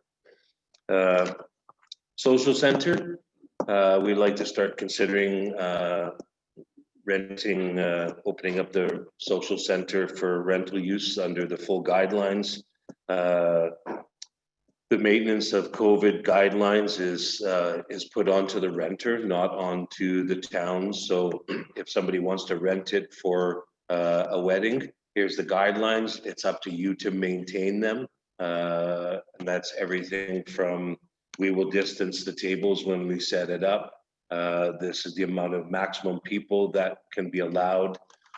Caterers, it's a served, so there's no buffet style. We're researching options, and I'm just wondering with all of these what council's thoughts are on it. Same as the dance studio. We're getting inquiries now from dance groups that can use the dance studio upstairs, as well as yoga class, yoga and fitness classes. Again, these can all be social distanced, and we're getting our facilities used. You know what, Phil? We're getting crunched for time here, so this is a conversation that we're going to have about the pros and cons of opening these facilities against the costs and liabilities to the town itself. So this is going to have to be put off quickly as possible, but right now we're running out of time for what we got to do here yet today. So I appreciate what your thoughts are, but this is going to be a lot bigger conversation than just go around the table here. So okay, yeah, I can. Again, just keep it in mind, and that's what we'll, that's what we're looking for. Just one other quick thing. There's a movie production company that will be in Vegreville over the September long weekend. They're going to be shooting excerpts for a movie they're doing. I don't know what the movie's called, but they're actually, they were recommended by Troy Ruptash's production group. So they've rented the entire Vista Motel. That's where they're actually shooting. It's an old motel style movie of something. So Norman Bates. Yeah. And using a couple of our abandoned roads in and around the community. So if you see a bunch of production trucks and cameras around the community, that's what's going on. So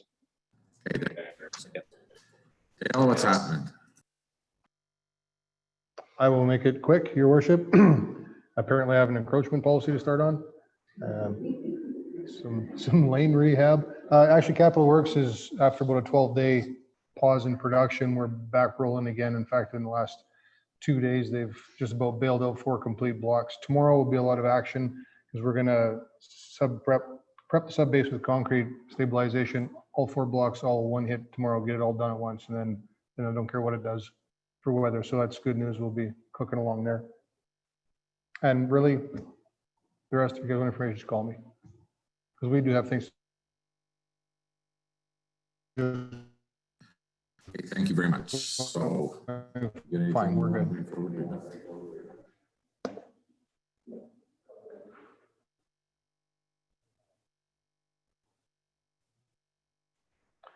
Just an update for Councillor Lemko's question on the banners, on the entrance signs. That was discussed earlier in the year with communications and the corporate services director at that point, and it will be a budget item for 2021. Okay, so the banners, I just had a message come through, so it'll be a budget item for 2021. Okay. ISIP, no update. We have tried to contact, well, we have contacted both provincial and federal departments, and no update. Legislative Services Administrative position was Andrea Serafinchin has left employment to the town and has chosen to pursue educational endeavors. The position is currently vacant and under review. Wearing of face masks. Senior leadership group has implemented a procedure that employees entering a town facility other than their base will be required to wear a face mask. So in other words, town office is considered a base. If someone that does not work in this office comes into the office, an employee that works in a different facility comes in, they will be putting a face mask on. So then my question is, how does council feel about wearing a mask if they go upstairs? I know it's infrequent that you're here, but you're not based in the town office. So if that's what the policy is going to be, we will respect it. Okay, so council will be included. Okay, good. Well, okay. That, and again, it's if that's the policy going to be within this building. And if you sure that you really follow that. This communities have done a very good job. We're not at the moment. Bring that to the community, but if that's the policy within the building, that's your decision. Okay, and then I have one item for the closed session. Okay, thank you